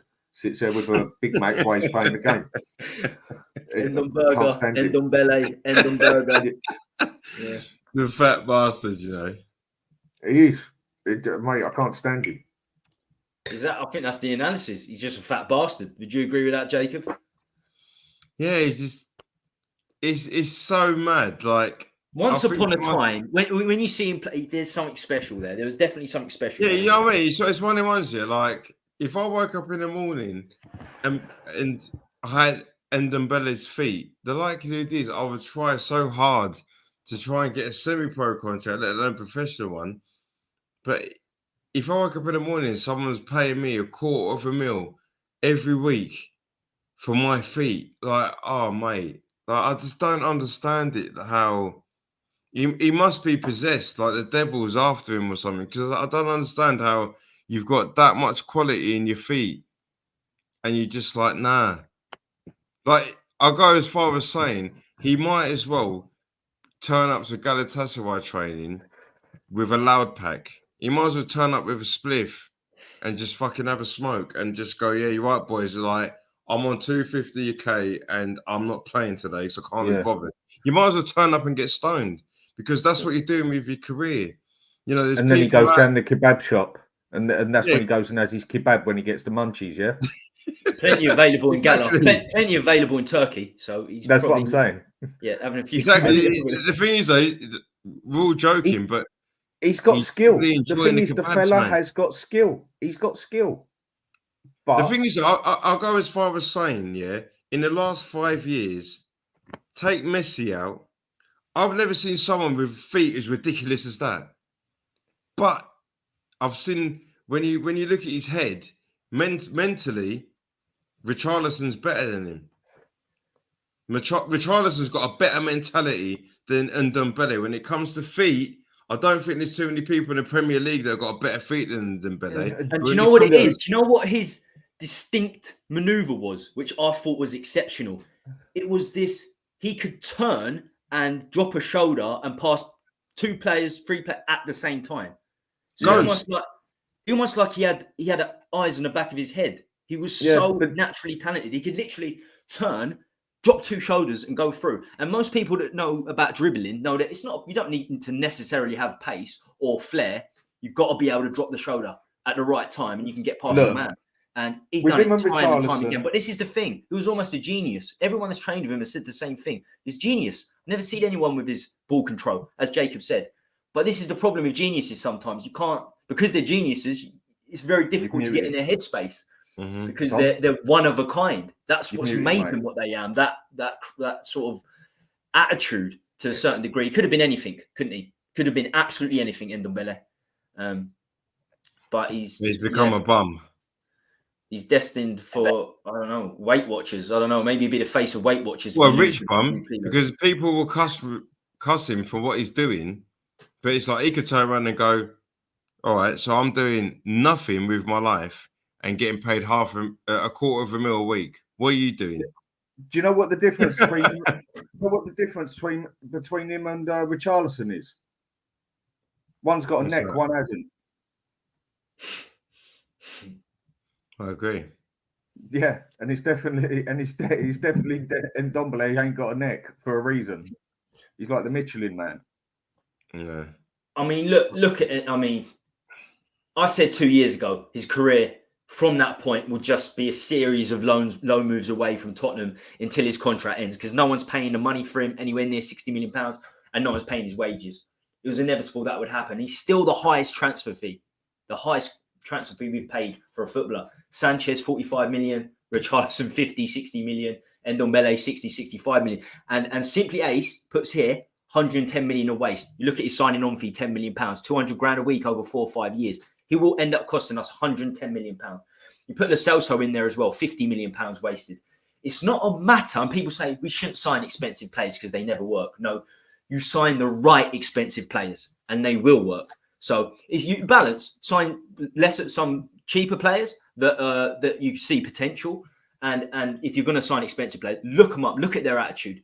All his coaches, Ndombele's coaches in France said, don't go for this guy. He's got attitude issues. Same with Jed Spence, who's released from Fulham. Neil Warnock said it. The guy's attitude is not where it should be, and he can't get game time anywhere.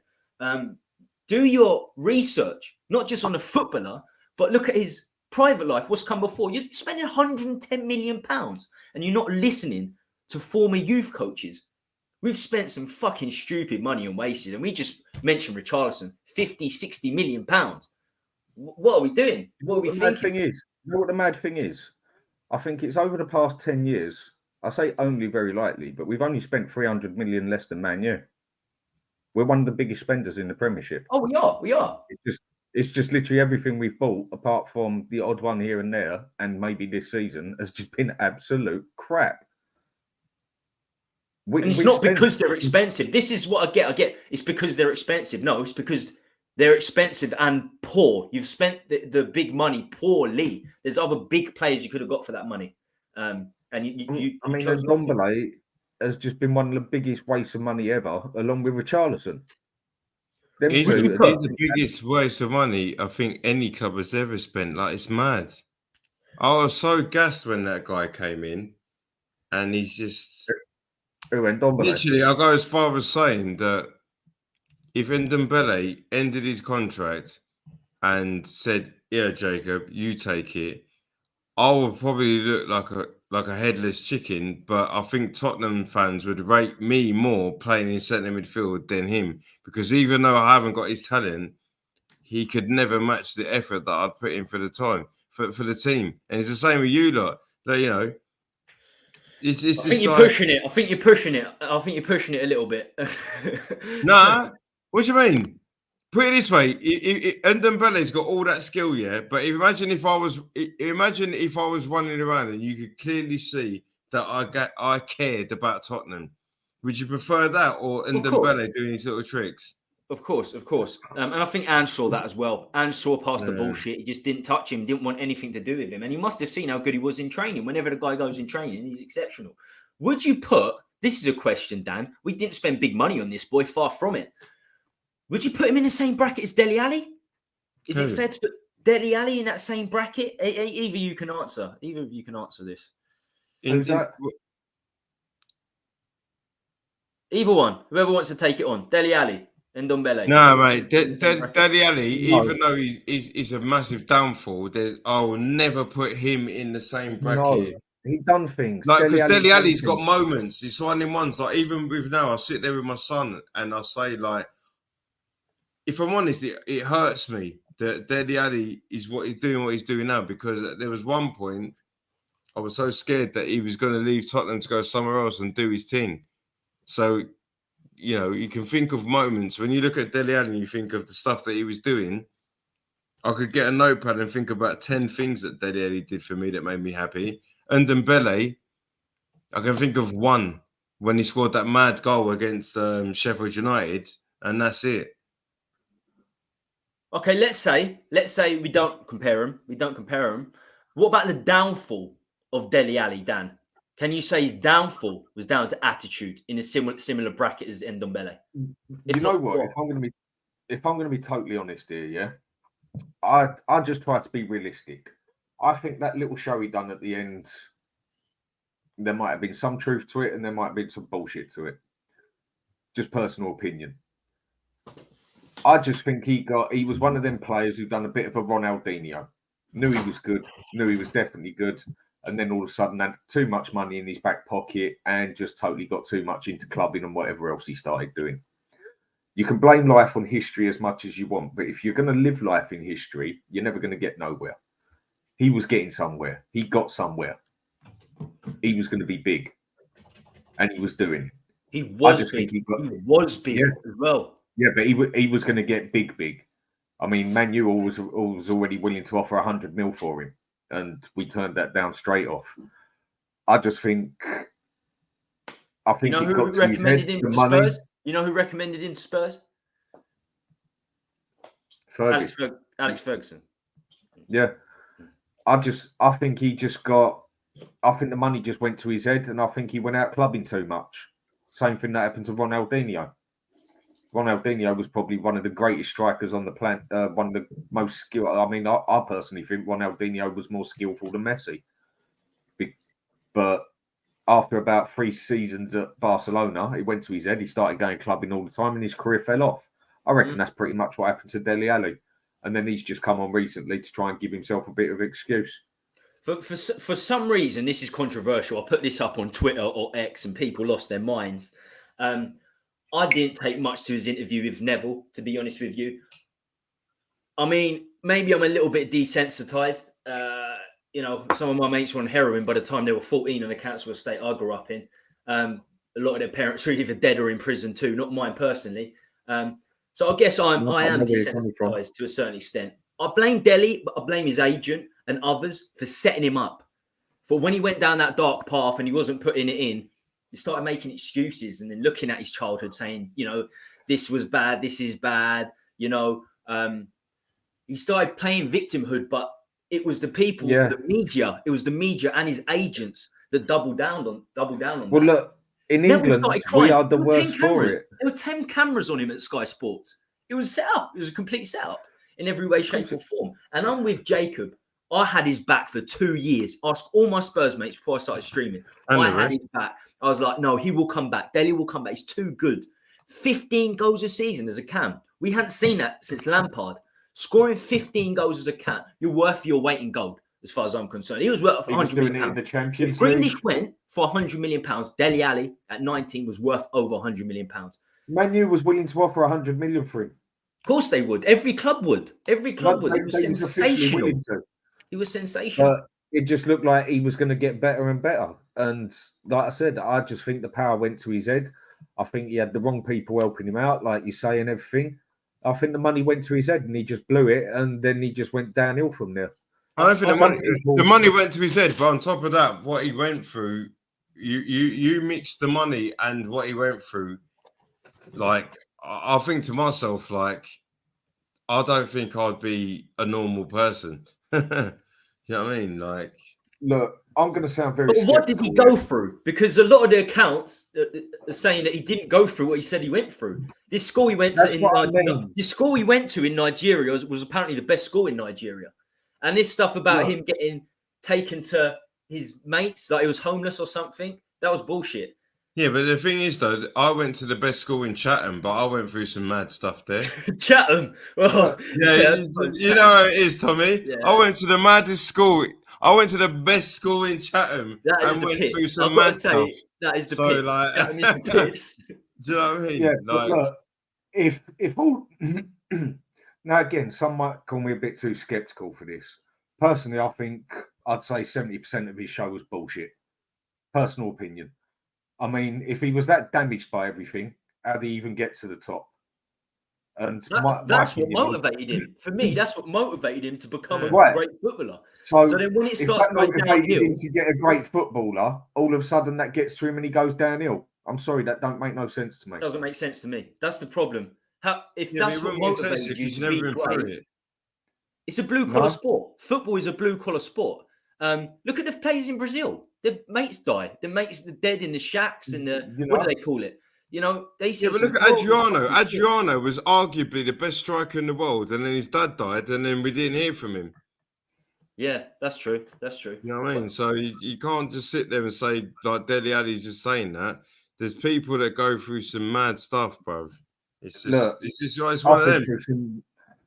I get what you can have your opinion, and don't get twisted. But the only opinion that really matters is Dele Alli's. And the only person that knows Dele Alli's opinion is him and God. So yeah, basically, you can't really say nothing. We can have an opinion, which is wicked, and I respect it, but he's the only person that knows whether he's chatting rubbish or not. Exactly. That's true. Exactly. But as football fans, I'm going to look at a football answer. I'm going to look at a footballing answer because we can say that about anyone. We don't know about you, Jacob. We don't know about Dan. We don't know what goes on behind the scenes. So on a football level, he started getting injuries, and I don't think complete football level. I don't think he had that ambition. Maybe the money got to his head to change his way to adapt to a different style of football. People knew he was going to make late runs into the box. He wasn't able to adapt. The great thing with adapting, having two positions, two different roles, is that they don't know which one you're going to do. So if you do have another row in centre midfield and you maybe, I don't know, come back a little bit, become a little bit box to box, then you can go back to Cam because they'll cover you there and you've got two different roles. He got an injury. I don't think he tried to change his game. I think he was too involved with video games. I think his agents and people around him didn't help him out. It's all hearsay. But one thing we can all agree on. This boy would have had over 100 caps for England right now if he went into this, if he stayed as he was, over 100 caps. God knows how many games for Spurs because the guy was exceptional. He was exceptional. Here's another one. You look at it, yeah? All right, things might have happened. They might not have happened. It's all opinionated and that, yeah? But one thing that is a fact is he was out clubbing all the time. Just like Rashford's been doing it. And he was doing balloons and that, wasn't he? Yeah, and doing everything else, and it was proven. I mean, it wouldn't surprise me if he was doing more in the nightclubs as well. The clubbing went to his head. All the chicks, all the birds that just wanted him because he had a bit of money and everything and that. I think it all went to his head, same as it did with Ronaldinho. When he rode up at Everton, which is very well known as a working class background, blue collar, Goodison Park, in like a Bentley and just wearing rags. I'm sorry, but you know you can't do that. You can't do that in a blue collar. You know, Everton fans. They won't take you. They won't take you like that. And then he fucked up at Besiktas. The Besiktas fans loved him. They were doing his signature move and all that when he first signed. He just didn't want it. And when you lose it, 1 or 2% in this world, with how great the footballers are in this world, especially in the Premier League, you're done. You're finished. And I think that's the money issue. Pretty much is finished then. And then the interview come out. After that point, the interview come out. Just sounds, it's a bit of a coincidence for me. It's a little bit of a coincidence that his career was at an all-time low, and then this happens. I'll give you another example. Richarlison, yeah? I'm still saying get rid of him quick as possible, so's a lot of people. All of a sudden, he comes out of nowhere saying he's got mental issues, he's got mental health and everything. Okay, happens to the best of us. I've had my own issues in life, and I'm sure others have in that. Why is he still on the pitch then? He should be going somewhere getting sorted out before he gets back on the pitch. Mm-hmm. Or is it that he's just got mental issues because he can't get it right on the pitch? It's funny that these issues never come out when they're doing well and they're scoring goals. No, but it is. He had the issues, and then like, do you remember he was supposed to be seeing a specialist? But correct me if I'm wrong, but he went to see a specialist for like about 4 days, and then had a good performance, and all of a sudden we're not hearing about specialists anymore. It was all cushy. Exactly. I never see it when players are doing because he got an assist. You know what I mean? That's why it's just my problem is just in life in general. I've heard too many people cry wolf, so I will always ask questions.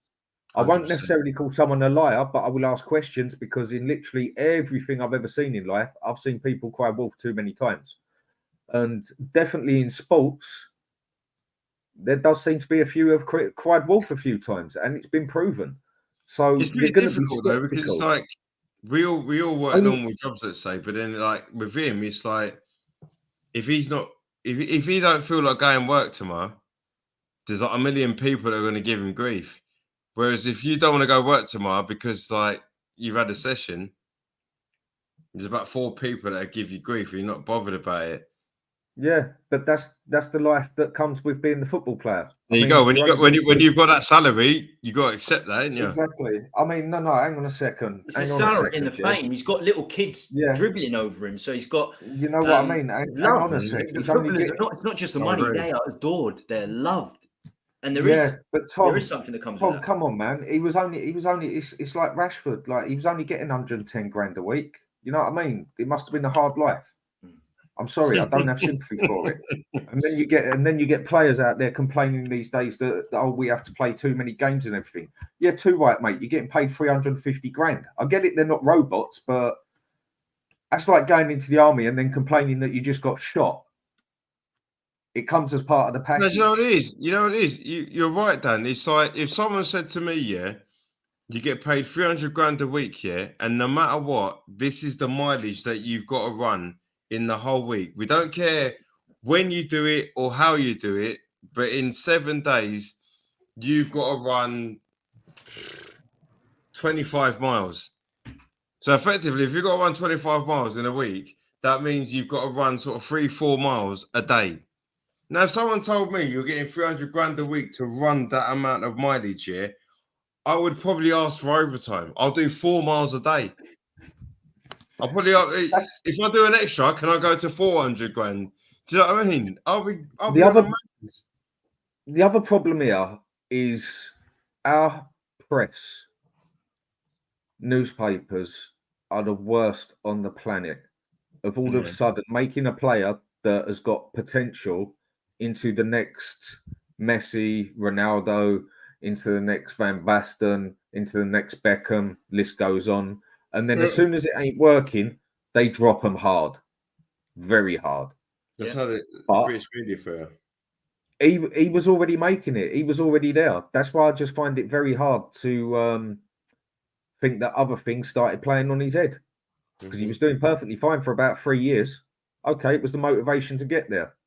So he got the motivation to get there. He got there. He was scoring goals, earning money, life of Riley. And he all of a sudden it all got to his head again. I'm sorry, I can't believe it. Right, we're coming to the end of the show. We're coming to the end of the show now. 6 days away. We do need to discuss Chelsea a little bit. But first up, the question has not been asked a great deal. Before we get talking on next Monday, how do you think Spurs have fared overall since Pochettino left? So, Pochettino left in 2019. Since that point, Jose, Mason, Nuno, Conte, Stellini, Mason, finished 6th. First season without Poch. 7th. 4th under Conte. 8th last season. How do you think we've fared without Poch, Dan? We've been shit. Simple as that. What else do you want me to say? It's I mean, to say it's gone tits up is a polite way sort of thing. It's just absolutely gone downhill. We were so close yet so far. And out of all of it, you got to leave it, you thank for that. But at the moment, it seems like we're getting back on our feet. Maybe a bit too quick. Because everyone's just waiting for us now to fall for that defeat and to just come down on us like a ton of bricks. Everyone wants it to happen. But so far, so good. I mean, with Poch, it was good while it lasted. But really, what did he actually do? Nothing. Because he didn't win us nothing. In terms of trophies, in terms of success, there's nothing in there. There's nothing in that cabinet. He just made us play good football that we enjoyed watching. and he got us to finals. But at the end of the day, he still didn't win nothing for us, and he had chances. Jacob, is it fair to say he didn't do it? I don't know. We didn't do anything under Poch. 1 sec. Oh, 2 seconds, boys. All right, Deliveries no arrived. worries. I mean, the way I see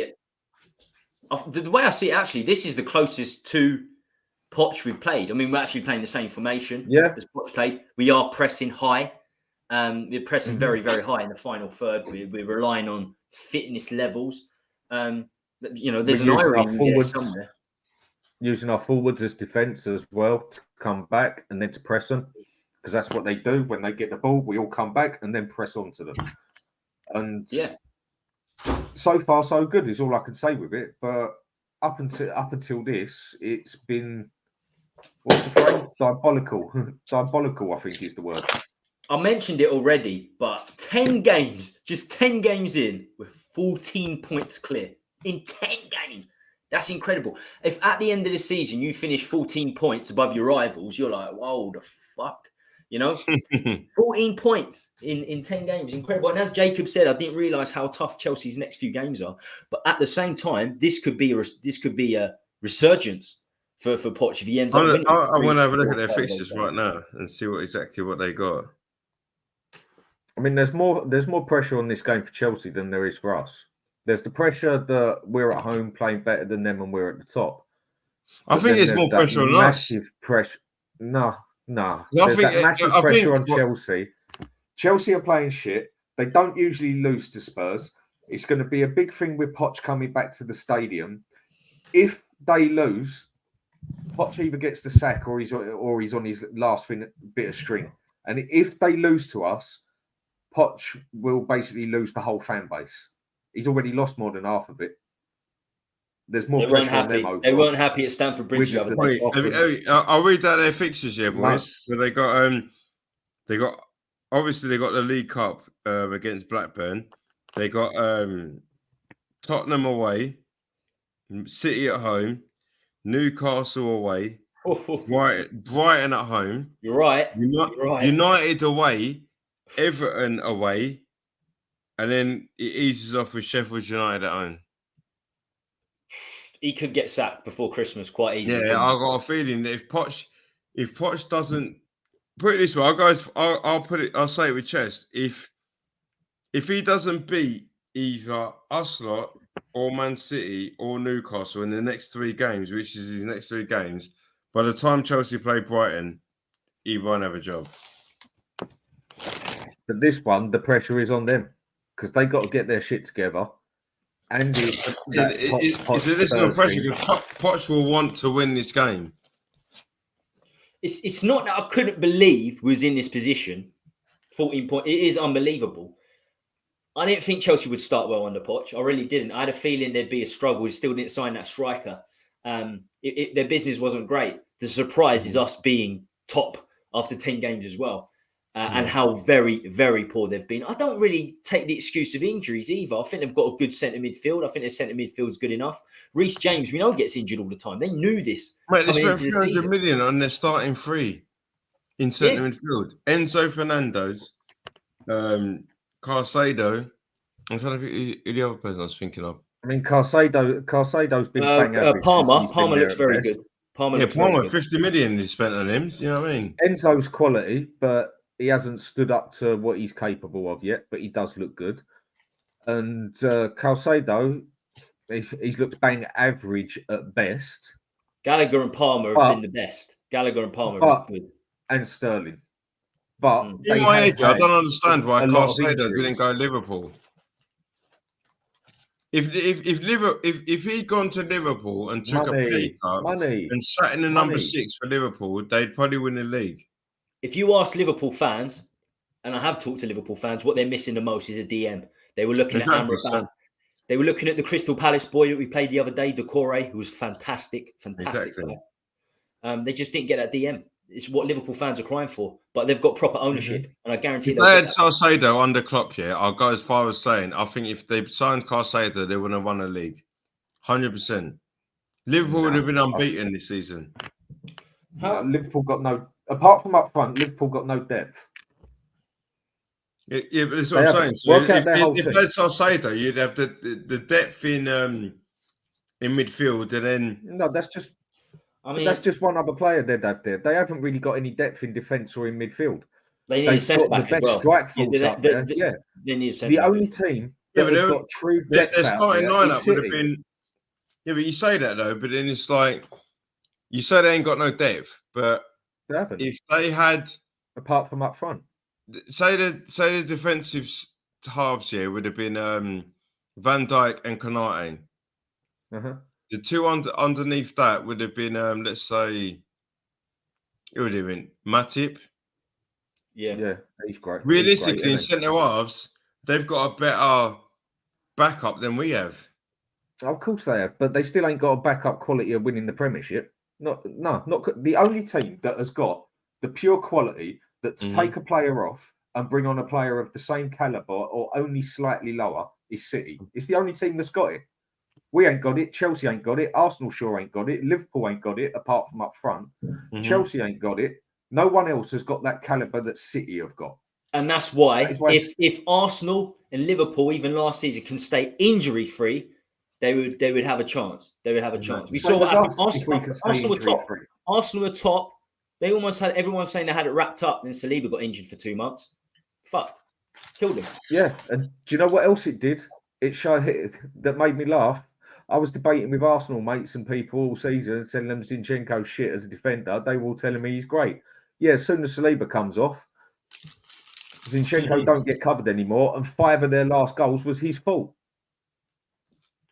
That one player, I mean, again, Liverpool, as all they need is one injury at the back. Yes, they've got a better cover in defence than we have, but they haven't got.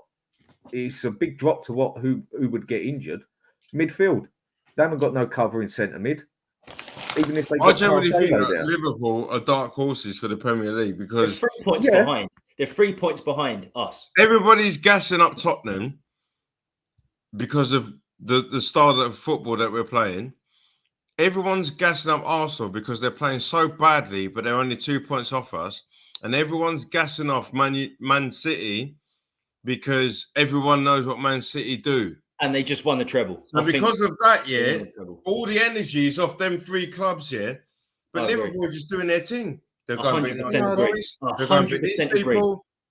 And realistically, Liverpool, and let's say they did beat us. We saw that VAR decision. They'd be top. If Liverpool had beaten us here, or even got the result against us with a draw, they would be top. They would be the ones that everyone would be pissed off with, talking about like they're top of the league. Trust me. The only reason we're getting the attention is because we've gone from finishing 8th and playing crap to first place. Exactly, that's the reason we got the attention. Yeah. That is the main reason. Whereas other teams, Arsenal now, Man City, Liverpool, it's expected. It's not expected off of us. That's why we're getting spoken about so much. That's why everyone's getting annoyed as well, because they're thinking like everyone's expecting Tottenham to finish 9th, and then when we're top by a gap, everyone's getting annoyed, isn't they? Right. And a lot of people I know were saying we were going to fall apart with Harry Kane. I always said we'll play better without him. Lo and behold, look at us. Exactly. Right, we've hit the 2 hour mark. We're going to get to Demon of the Week. It's not Muppet of the Week this week. It's Demon of the Week. The Halloween essentials. Right, Tony Dimowski. I've seen a few new people in the chat. I don't think I've seen Tony before. So big up. He put possession of the football will be critical versus Chelsea. Johnson needs to start. Simply ace. Go to the next one if you can, Dan. Pochettino has a very bad habit of playing out of form players for a very long period, which is what got him the sack. We remember the Lucas thing. You know, Lucas scored a hat-trick and then he dropped in for Kane. People say we lost the Champions League then and there.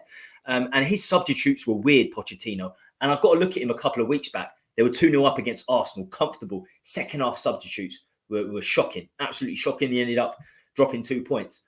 Things could have been very different had they won that game. Very, very different indeed. Please smash that like. Before we leave today. I think we were on 23 the last time I saw. I know there's a lot of people coming in and out of watching.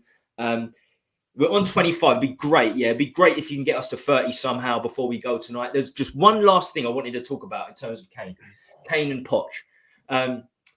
Do you think Kane would have gone to Chelsea following Pochettino if he had the opportunity this summer? If he had the Depends where opportunity, else, would he have gone to Chelsea? No, because what's the point apart from money? Really, what is the point? The club is in more of a wreck than we were. They're rebuilding basically, and it's going to take them a while. He weren't going to win nothing there at Chelsea. He went to Bayern Munich because Harry Kane is one of the greatest strikers the Premiership's ever seen, and probably one of the most complete strikers there has ever been. But he don't get to sit up at the top with other players because he's won nothing. He's got nothing. Yeah. It's like what I say about clubs. Look at Man City, Chelsea, Liverpool. You know, they can all sit up there at the top. Man U, Arsenal can't sit up there on the table with them because Arsenal have not won that Champions League. Same until last season. Man City couldn't sit up there with Man U, Chelsea, Liverpool because you've got to win it all for the club, in my eyes. As all Arsenal have done with us is win more of what we have won. They haven't won anything we ain't. And we got a better European record. Kane would have gone to Bayern Munich because that is where there's a 99.9% chance he wins the league and also has a bloody good shot at the Champions League. Exactly. He has to get something on his name. So, no, I don't reckon he would have gone Chelsea even if he'd have been offered double the money. Any chance, He's Jacob, got to make him going to Chelsea? Let's say Levy rejected a bid. Let's say Levy rejected a bid because it'd be very difficult for him to accept a bid with Spurs fans this season. Let's say he rejected a bid for argument's sake. Next season, Pochettino was still there, out of contract. Do you think he'll go to? I think it'd be one of those where if Daniel Levy took the piss out of Harry Kane and just run his contract out and said, you know what, you're not going anywhere. And then it got to the point where Harry Kane was in the leverage position to say, like, you know what, yeah, I'm just going to run my contract out. Then he might have gone Chelsea to do the dirt, but nah. It's one of those I could always see that he was gonna go abroad. He needs a I title was on shocked his that it was name. Bayern Munich. You know what I mean? Like, as soon as the opportunity materialized, I kind of thought, in a weird way, I can see him going there, but at the same time, I couldn't. But then the minute that he left, it's like, it's a weird one. As soon as I heard Bayern Munich, I knew he was going to. As soon as I heard Bayern Munich, I told everyone he's going to go. It's weird that it didn't sit right, but it did. Do you know what I mean? It did because it was perfect for him to win something. In February last year, he was linked. All Spurs fans were saying he weren't going to go. Bayern Munich are a big club. They won 10 Champions League trophies. No, they've been in 10 finals. He was going to go from day. Yeah. From day one, he was going Munich because he wants to win something.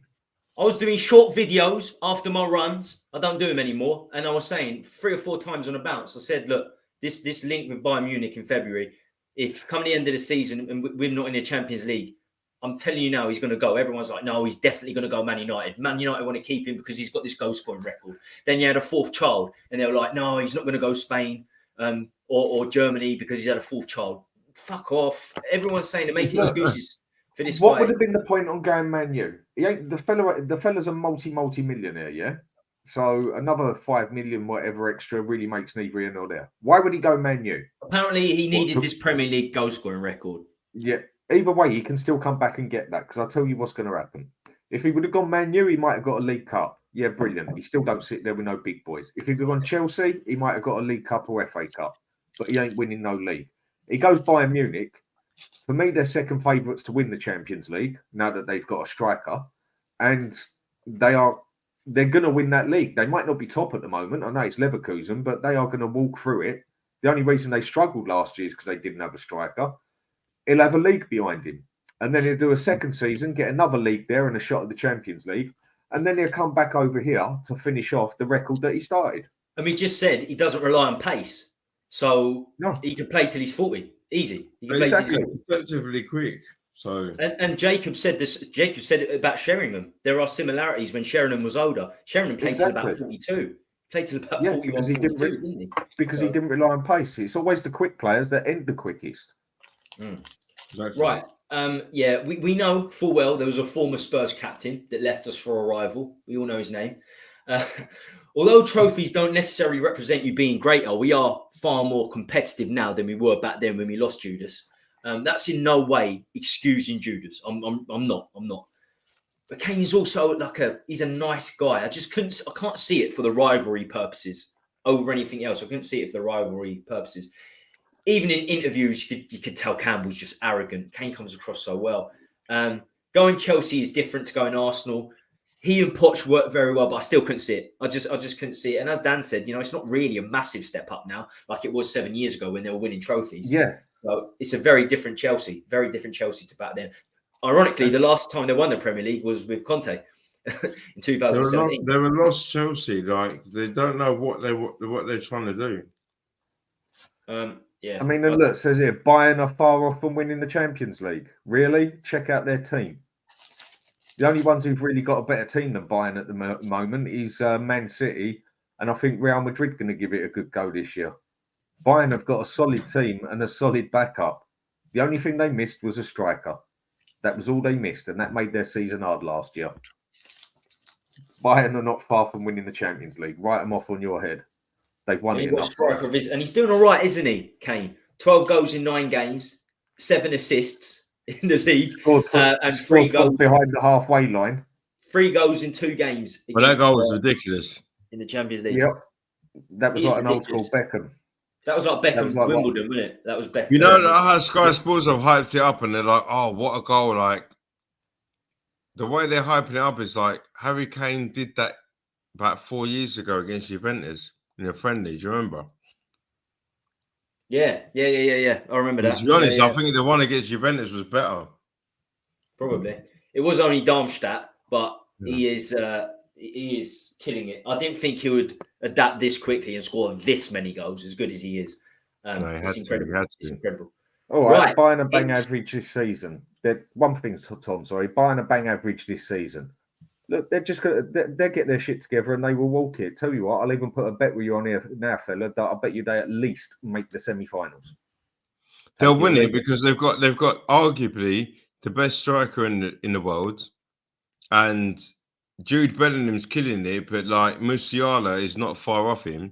Musiala is awesome, isn't he? Musiala's different, mate. So like Musiala, Coman on the left. Trust me, Coman on the left. Look at their centre backs. Right. Look at their centre backs. Exactly. Delight in Kim Min-jae. All these guys. Kim Min-jae and Delight at centre back. Wow. Exactly. You already know, man. I'm just looking through their squad now. I'm just going through their squad now. Alphonso Davies left back. And do you know how quick that fella is? The Canadian fella at the back, the left back. He's stupidly fast. Alphonso Davies. Yeah. They've not got a bang average team. Kimmich, Goretzka, Musiala, Kingsley Coman, Leroy Sané, Gnabry, Thomas Müller, Kane, of course. Matthias Tell is worth like £50 million now. Apparently, we were going to get him in some sort of swap deal. He's like Bayern Munich's young striker. So they have got a serious team. I think Kim Min-jae and Delight at centre-back. I think every team's foundations are built at centre-back. That might be a biased thing because, I started off as a scout on the defensive side of things. But I think that's why we're doing so well. We've got Romero and Van der Ven in there. I think the foundation is the defence. And Bayern Munich, bang average team is just a stupid comment. Right. I'm not bang average, mate. Right. Demon of the week. Same concept as always.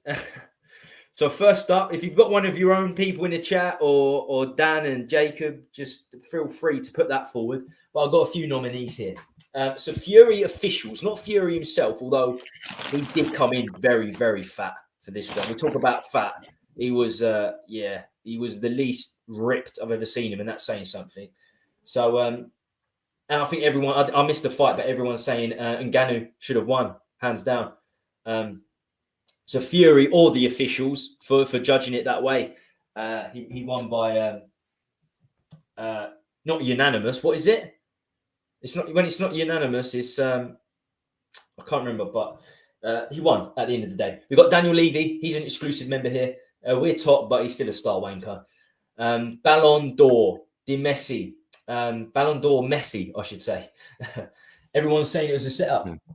Haaland should have got it over 50 goals for Man City.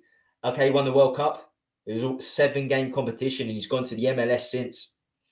Any of these is your Muppet of the Week, Dan, or have you got one of your own? I could put it 50-50.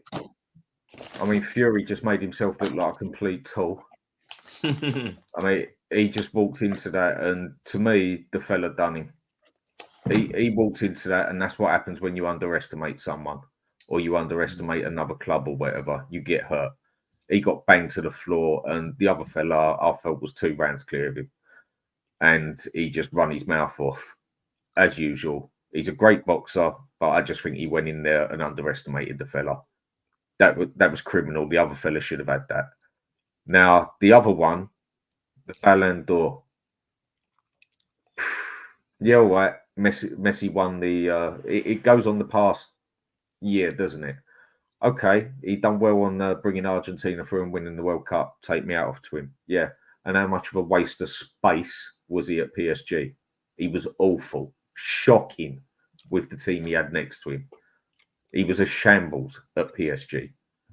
Whereas you look at Haaland, his first season in the Premiership, scores more goals than anyone ever has done, goes and does the treble, and he doesn't make Ballon d'Or. To me, that's not right. I've heard people say that, yeah, but Messi's the greatest player ever, so he deserves to win it. All right, you might be the greatest player ever, but he didn't have a great season. Yes, he won the World Cup, the biggest thing you can win, and he carried it, fair play. But the rest of it, he really didn't do nothing. He had a lot better second season at PSG than he did first, but still. God, it wasn't hard. PSG, but he still, but he was still, by his standards, he was bang average at PSG at best. He was not good. Yeah, this is the thing what everyone's saying, but it's like Messi, even though he had a crap season, he scored 16 goals. He scored 16 goals and won the World Cup. Now, what it is that if we're saying that Haaland won the treble and, you know, he got to the point where he's won the treble, blah, blah, blah, blah, blah, and we're basically saying at club level, Haaland smashed it, fine, I'll get that. But then if you're going to compare everything to everything, then it's like, well, what did Haaland do at international level? Nothing. Well, look at the country he plays for. That's not Messi's fault. Yeah, but Messi had a lot better opportunity. I mean, Haaland, he don't even get into the World Cup. Yeah, but that's what I'm saying. So if you're saying about, well, look at the country that Haaland is born in, fine. Look at the the team that Haaland plays for. Yeah, but you've got to get into the World Cup. If Messi was playing for Man City, it'd be game over, wouldn't it? Well, of course it would. Exactly. But either way, that's what I'm trying to say. Yeah, but how many even Sergio Herrera didn't come in and score 50 goals in a bloody season? Who? Sergio Herrera. He didn't come into the Premiership at Man City and score 50 goals in a season. Yes, what I'm saying is, all right, cool. Haaland So did 53 goals in 52 games. He smashed the most goals ever scored in the Premiership in a season. All right, then. He scored the most hat tricks, and he done the bloody treble. All right, then, cool. What so else could he have done? We say that, yeah, but then I'll give you something, yeah, and we're all Tottenham fans, yeah. All I'm going to say is that if I'm honest, if you're going to talk about that, yeah, then surely Harry Kane smacked it over Haaland, because look at the state of our club. Look at the team that we had. Terrible. Mm-hmm. Harry Kane scored 6 less goals than Haaland in the team that we had. So should he be in the Ballon d'Or chat? Harry Kane won it. Harry Kane wasn't even in the top 10. He wasn't even in the top 10. Okay. But realistically, if Haaland was in our team last season, he wouldn't even scored half the goals Harry Kane. Okay, but realistically, you can't tell me that for a fact. It's opinion. It's not opinion, it's facts. No, it's not a fact, because it didn't happen. It's opinion, and that's what it is. You know full well that if you put it this way, if I said to you, go on YouTube, yeah, and watch Haaland's goals, yeah, and take out the goals that were supplied by Bernardo Silva and by Kevin De Bruyne. Take them out here and have a look at the goals. Okay, but what I'll give you now is hardcore facts. Hardcore fact is he scored more than Kane. Hardcore fact is he got more than any other striker ever has in the Premiership. Hardcore fact, he scored more. Yeah, we say Premiership. Premiership's not the best league in the world. That's what I was trying to say. Messi scored 90 goals in a year. Yeah, and he got Ballon d'Or for it, but he didn't do it last year. It's only meant to be based on this year, not on what you've done on your career. Yeah. I mean, like what you're saying with Harry Kane and that's all with buts and maybes. It's opinions. Fact is, Haaland had a better season. Not just because... Yeah, for what reason, though? To be fair, because he scored more goals. Even for Norway. He scored more goals, yeah, but then did his goal win the most prestigious award in the world?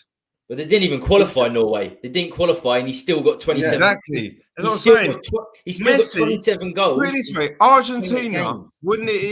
Argentina wouldn't even get into the latter stages of the World Cup without Messi.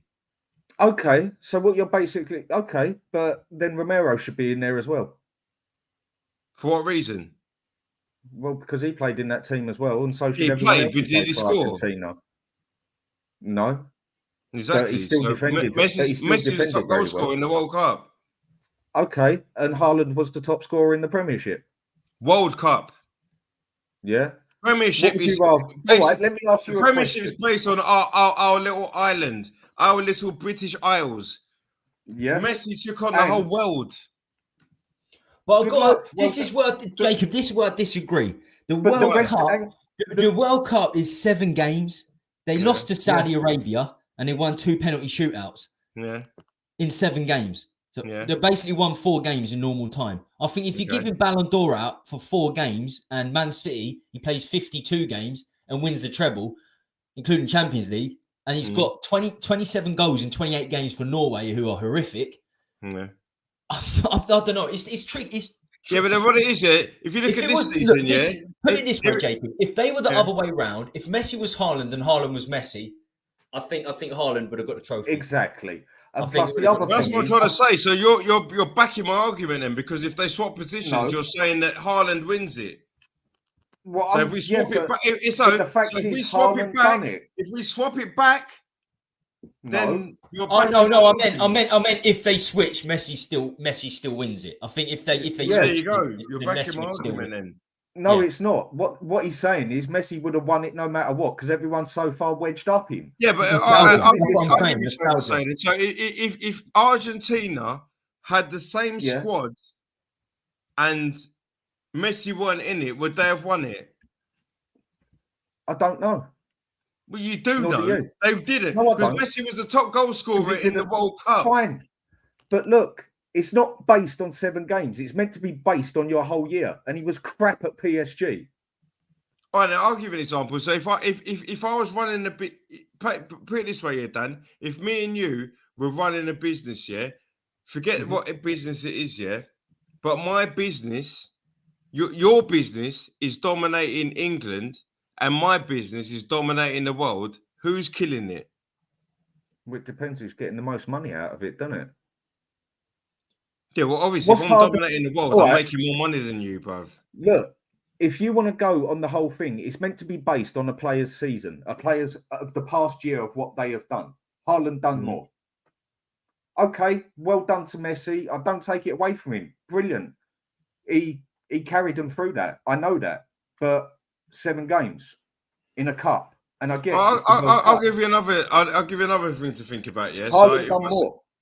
If I said to you, if I said to you, Dan, that I think I'm a better looking guy than you, you'd be like, what are you going on about? And I said, you know what, I've slept with... No.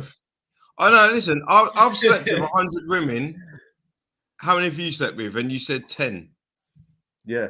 And then I showed that all the women you slept with just come out the back of the pub and all mine were 10 times better looking than yours. I win. It don't... I win. I would argue with you that I would get quality while you get quantity. Yeah, so this There we is the go. thing. So, The way the world that works, yeah, argument's irrelevant. who's winning? I think we're Quantity or there. Cheers for quantity? watching, everyone. Yeah. Cheers for watching, everyone. Yeah. Stay classy, Lewites. You know what? Yeah, I love that. You know. So in that one, you can go and sleep with 100. You're more likely to have herpes than me. Yeah, but the thing is, though, you can't guarantee that 100 women that I've slept with are better looking than the 10 that you've had. You can't guarantee it. Oh, I can. How? Quite easily. Because How? you're just guaranteeing that them 100 are better. At the same Right. time, I'm asking So you I can't how. guarantee. you can't guarantee. Right, so you can't hang on, guarantee Tom. that the teams. There's the point. The 7 teams that Messi played against were better than the 52 teams that Haaland played against, and 52 games is a much higher barometer. Right. But it is. But And to if be I- fair, Messi was incredible in the World Cup. He was absolutely incredible. Forget the rest. I agree with Jacob. They wouldn't have won it without him. But I don't think. Right. You know, And so- Greece won the Euros. Were they your best team? Like best team in Europe? Greece. You know. No, another thing as well. If you imagine if you're sitting there and a beer with Haaland, yeah, and you sat down with Haaland and said, right, do you generally think that if it wasn't for you, you wouldn't have got the treble? The likelihood is, yeah, if you put a lie detector on Haaland, he'd be like, well, to be honest, I scored 55 goals, but if it wasn't for KDB, I probably wouldn't have scored that many goals. Do you know what, Jacob? I think Arsenal probably would have won the title. I think Arsenal would have won the title if Haaland wasn't there. Well, of course. Who scored most of their goals? I think they would have won And the with title. what you just said about the 100 women and the 10 women, we can't argue it because it's not a fact. You can't argue me that Harry Kane would have gone there and done as good as Haaland because it's not a fact. None of it's fact. None of it's factual, is it? It's Exactly. subjective. Yeah, but what I'm saying is Opinions. Harry Kane scored 6 goals less than Haaland playing with Højbjerg. So Haaland had a better season. For what reason? Yeah, because he had better players around him. Forget the better players. Right. Who had a What do better you season? mean forget about the Man U or players? That's Arsenal? very important. Who had a better season? Man U or Arsenal? When? Last season. What do you mean? Like, Who had a better season? Man United or Arsenal? so what Man are you United basing won it on? Man United Who won the had league. a better? I mean, I suppose it depends what you base it on, Jacob. I think that's what he's trying to say. Who had the better season in your opinion? So Man United The won only the league. reason why Arsenal had a better season is because Arsenal overachieved. No, Arsenal didn't have a better season. They finished Champions League, so did Man U, but Man U won a cup, so Man U had a better season. Arsenal had fuck all to show for it except finishing second. Man U had a trophy. Yeah, And but they then when you finished look at fourth this in the Champions season, League. so it's one of the No, ones you but can I'm say that asking now. about last season. If you're talking No, about you're directing it. if you're talking, you've been an advocate for Tottenham being in a process. So if you're talking about processes, who's looking better now?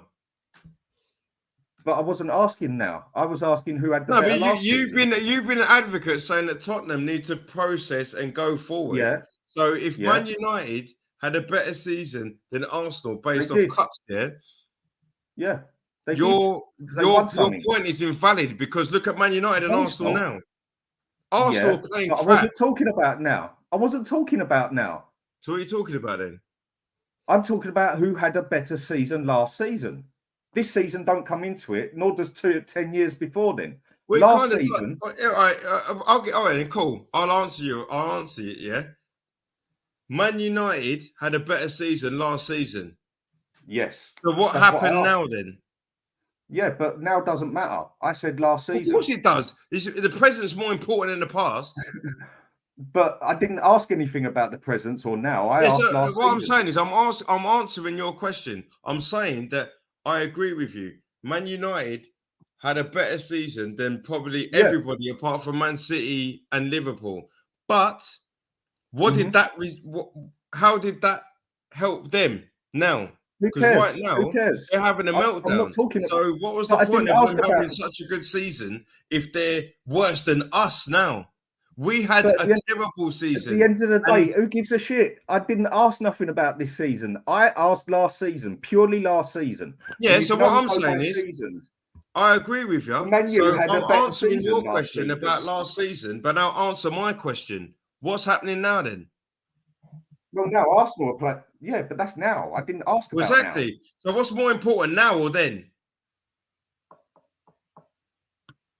But it doesn't matter. I asked about last season. What's purely more about last important now season. Who or had a then? better season? I feel like we're in the fucking Terminator here, going from Arnold Schwarzenegger going forward and back. Surely right now is more important than what happened last season. Last season, last year, my daughter was 10. Now she's 11. What's more important, when she was 10 or when she's now or 11? Okay, let me ask you a question now then, yeah? Arsenal go and win the league. Yeah. Man City don't. Yeah. Who had the better season last season? It doesn't matter because what's more important is what No, happened it doesn't now. matter. So it doesn't matter that So Man City won the treble last season. If Declan Rice up there going, yeah, do you think when Gary Neville goes up to him and says like, "Oh, how are you feeling, Declan?" "Oh, well, last season was great," when he's got this season's cup in his hand. Yeah, but I didn't ask about now this season. he's got the cup in his hand. But I asked about last season. Yeah, so last season, I agree with you. Last season, I get it. Last season, Man United's season was better. But if Declan Rice is going Champione, does Man United's season last season matter? No. You're swinging goalposts. I asked a simple question. Who had the better season last season? So what I'm saying to you, Man United had the better season last season. Yeah. But why does last season matter now? Like if we're playing Chelsea on Monday, yeah. So if we beat Chelsea 4-0, does last season matter? I think. Do you know what? Do you know what I think we're missing here? I think we're missing the fact. Do you know what I think we're missing here? The fact that Ballon d'Or is not done on a season. Ballon d'Or is done on 365 days, isn't it? It's done on 10 months. It's done more on a calendar year rather than a whole season. Because obviously it's given out in October, the end of October. So it's pretty much up to mid-October. When did Messi win the World Cup? Was it October? I think Messi won it this year. If Haaland got injured tomorrow and he never played a game for the rest of his career, he had a Michael Owen type injury, never played again. I think you look at this season and regret not giving it to him. I think it is nostalgia purposes to a certain extent, but there is a big fight to be had because World Cup is the be all and end all. It is the be all and end all. So if he dragged him through that, maybe there's an argument. But I still think the Premier League is the best league in the world. Champions League is a big trophy, and to do the quadruple, it's difficult because you play for Man City. You're going to score goals. It's a big debate to be had. Yeah, but one thing is, you know, when you say about a barometer of the Premier League and saying why it's the best, I don't understand why everyone thinks the Premier League's the best. I understand why. If the Premier League teams it's the most competitive, and I love that because like Burnley could beat Man United tomorrow. Like Sheffield United nearly beat us. But what I'm saying is that in the round, the most important thing is trophies. So if the most important thing is trophies, over the last 6 years, there's only one team that's been winning the trophies in this league. But then we've got the cheek to say that the French league is a farmers league. But then PSG always win it. We go to Bayern Munich, that's a farmers league. Bayern Munich always win it. We go to Spain and say Real Madrid and Barcelona always win it. But in this league that we're in right now, we take the piss out of the Scottish league because Celtic always win it. But in this league right now, there's only one team that wins it. So why? Okay, let me divert. I'll answer your question. I'll answer your question. Right, because you've said history matters and everything and that, and how we're doing now and whatever. Over the past 15 years, how many teams have won the Premiership? Over the last 15 years? Yeah. We got Man City, Man City, Liverpool, Man United, Arsenal, Chelsea. No, Arsenal was 18 years. Right, so that's 4 different teams. There's 4 teams, yeah. Right, in the past 15 years, how many teams have won the German league? Bayern Munich, Dortmund. And that's it. How many teams have won the French league in 15 years? PSG, Marseille. Monaco have won it. I think Montpellier won it one year. And Montpellier. So there's 4. You know, That's the proper Farmers League, but that's 4. how many people have won the Spanish league? 3. It'd be 3, wouldn't it? 3. Oh, Yeah. Lille won it as well, didn't they? In the Spanish league, you probably go Barcelona, Atletico Madrid, Real Madrid. Yeah. Both Madrid teams. It's 3. Yeah. Yeah. So basically, we've got the most competitive league. Yeah, but not by. It's not like by much, is it? I think. Yeah, do you know what I'll use so as a barometer, Jacob? I'm looking it up now. Do you know what I use as a barometer? I think more British clubs get in the Champions League all the time in the semi-finals. I've got a list of the finals here, the last 6 years. So we got the most recent: Man City, Inter Milan, Chelsea, Man City, 2 British clubs. Bayern, PSG, the only one in the last few years that wasn't a British club. Before that, Liverpool, Spurs, both British clubs. Before that, Liverpool, Real Madrid. Then look at the UEFA Cup.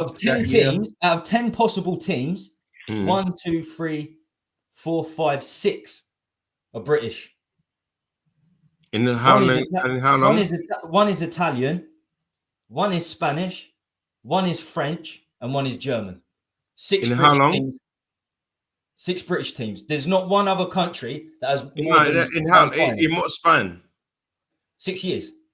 The last 6. I think that's a good barometer. 6 years. In 6 years, Exactly.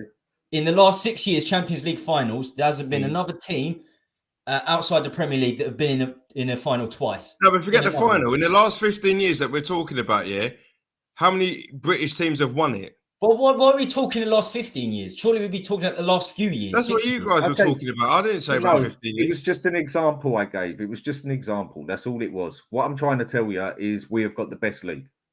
Yeah, so what I'm saying is, all right, you give me a number, So let's cut it in the middle then. 10 years, Put it this way, in the last, let's talk about English clubs, English clubs. Let's name the English clubs that have won the Champions League in the last few years. So Man City won it last year. Liverpool, Chelsea. Liverpool won it when they beat Tottenham, and then Chelsea won it when they beat Man City. Right. So those 3 there, I can sit there and say confidently, cool. Let's go again. Apart from that, what are we saying? Okay. How many French clubs have won it? We're talking about Champions League finals where Liverpool played Tottenham, Chelsea played Man City. Yeah, but you were just saying how many have won it. The amount of times that English clubs have been in battles against each other, Real Madrid have won the league, won that cup more than we've competed against each other in the English cups.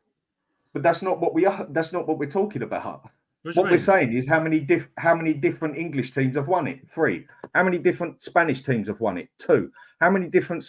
It doesn't matter. It doesn't matter about different. It's like it shows we've got the most competitive league. Spanish, is it Spanish or not? Is it? We've got the best overall club. If you're getting the most, if your league is getting the most clubs in the latter stages of the Champions League, semi-finals and finals, dominated winning it by Britain. Winning it. I'm not talking about the last 10 years. I think 10 years is. I think 10 years ago it's a bit of a battle because Spain was very good. Real Madrid, Barcelona, Ronaldo, Messi, they're at their best. Yeah, everyone talks about Real Madrid, Barcelona. What about Seville then? They've never won the Champions League. They've won how many Europa Leagues though? But we're not talking about Europa. We're talking about European League. football. So Europa's got fuck all. We're talking about the best league. The best league would be. We're talking about the Champions League. Who cares about Europa? We're talking about the Champions League. Has it been Spanish or English dominating? Yeah, but how many Spanish teams have won it? What, the Champions League? In the past 10 years. Real Madrid have got half of that. It doesn't matter how many. We asked how many different teams have won it. 2 Spanish, 1 German. Why does it matter? We're on about the country now. We're on about the league. So why has it got to be different clubs? It's got to be the league. What clubs have come from that league and won the Champions League? Chelsea, Liverpool, Man City. Exactly. Real Madrid have won 4. Okay. Well done to them. And then before that, it was Guardiola's Barcelona winning that. And if you want to go, if you want to take it down a level, Seville have smacked the next level down. But we So weren't Real talking Madrid about have that. smacked the Champions League, and Seville have smacked the next level down. But we was talking about the Champions League. I think If Champions you're League talking is. about I don't Champions think you League, can. Real Madrid I have don't think you can smacked it. take Europa League or Conference League as a barometer for what's the best league. No, but I what I'm think- saying Exactly. is, whatever level you want to talk to me to, Real Madrid have smacked it in the top level, and if you want to go a level down, so Seville will smack that. I agree. Look, I agree. Over the last 15 years, I think it's acceptable to say it's not dominated by the Premier League. But the last 6 years, it's a level above for the Premier. For me, But I this think is the last the 6 last- years. What I'm saying is, The last 10 years. we're all in English, but this is the English bias. English will do. It'll be like, yeah, well, what about this little bit? But what I'm saying is, generally in European football, England can't chat to nobody because Yeah, they Spain have killed it.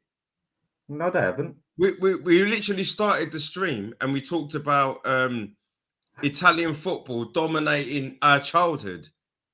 Yeah, So if but we Italian didn't go back dominated to our the childhood, 90s. We and I'm said 10 talking about years. Spanish dominating what we're doing now, why are we talking about England being the best league in the world? Because it's just not. It is. It's I not, though. personally think it is. I think it's well in a way. I think the players come to Britain now. I think the best players in the world come to Yeah. Britain. Yeah, Maybe they they come go to Ever Real Britain. since Doesn't mean it's Messi- the best league, though. They go Real It is the Madrid. best That's league. it. The only other club that can compete for signatures outside of Man City, Liverpool, even Arsenal. Now Arsenal are coming back now. They're Yeah, but getting that's big money, ones. though. So what I'm saying is that put it this Why way. does I'll give you an example. Yeah, I'll give you an example. Yeah, Why does the Premier League generate the most money? Because it's Because the it's best the league. best league. because of the TV. Yeah. Because Because it's the best league and everyone wants to watch Because it. everyone wants to watch it. It doesn't mean that if you're Because a it's the player, best you should league. go to the Premier Because League it's to the win best it. league. Because it's the That's best why league, everyone isn't wants it? to watch it. Because it's Yeah, the but what best I'm league. saying is, I'll give an example then. Yeah, so 5 years ago, yeah, you're Tommy and you've got a contract sat there, and someone says to you, you can either the two biggest clubs in the whole world are Man United and Real Madrid, bar none. Right, so 5 years Yeah. ago, yeah, Man United were probably the biggest club commercially. So where are you going then? They still are. Yeah, so what are you going to go? Why go United now then? No, it's just. Yeah, I think but it's just another point to add to the dominance in the Champions League over the last 6 years. United And are then the biggest club in the whole world, but look at them. And then we look at the money, and then you say, well, they've got all the money. Well, they've got all the money because they've generated the most money because they're the best team, the best league to watch in the world. You know, England's a tiny country. England's a small country compared to all these other countries we're talking about. It's tiny, but we still generate the most money. Put it this we way, have yeah, had if 3 different teams we have had win that Champions League. Spain have had 2 teams win that Champions League. Germany have had 1 and no one else has won it. So that shows that we have the most competitive league capable of separate teams winning the Champions League because the Premiership is the best. I think we've got it right. I think MLS is the best league in the world. I think we're all out of sync. It's the MLS. Right, we've got to leave it there. We've got to leave it there, ladies and gents. The last 40 minutes was blinding. I loved it. Who needs Jay? You don't need Jay.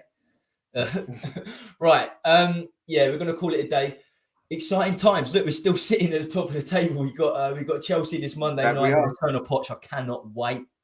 Do you know what? I might even have a ticket now. I might even have a ticket to the Chelsea game. That'll be wicked if I can get that finalised. So I could be there. Anybody else going to the Chelsea game, say hello. I know we get a lot of people watching on the recordings now. So if you are watching on the recording, also smash a like. And of course, if you're on the live and you haven't done so either, please do the same. We're on the road to 3K. Dan, part of the channel.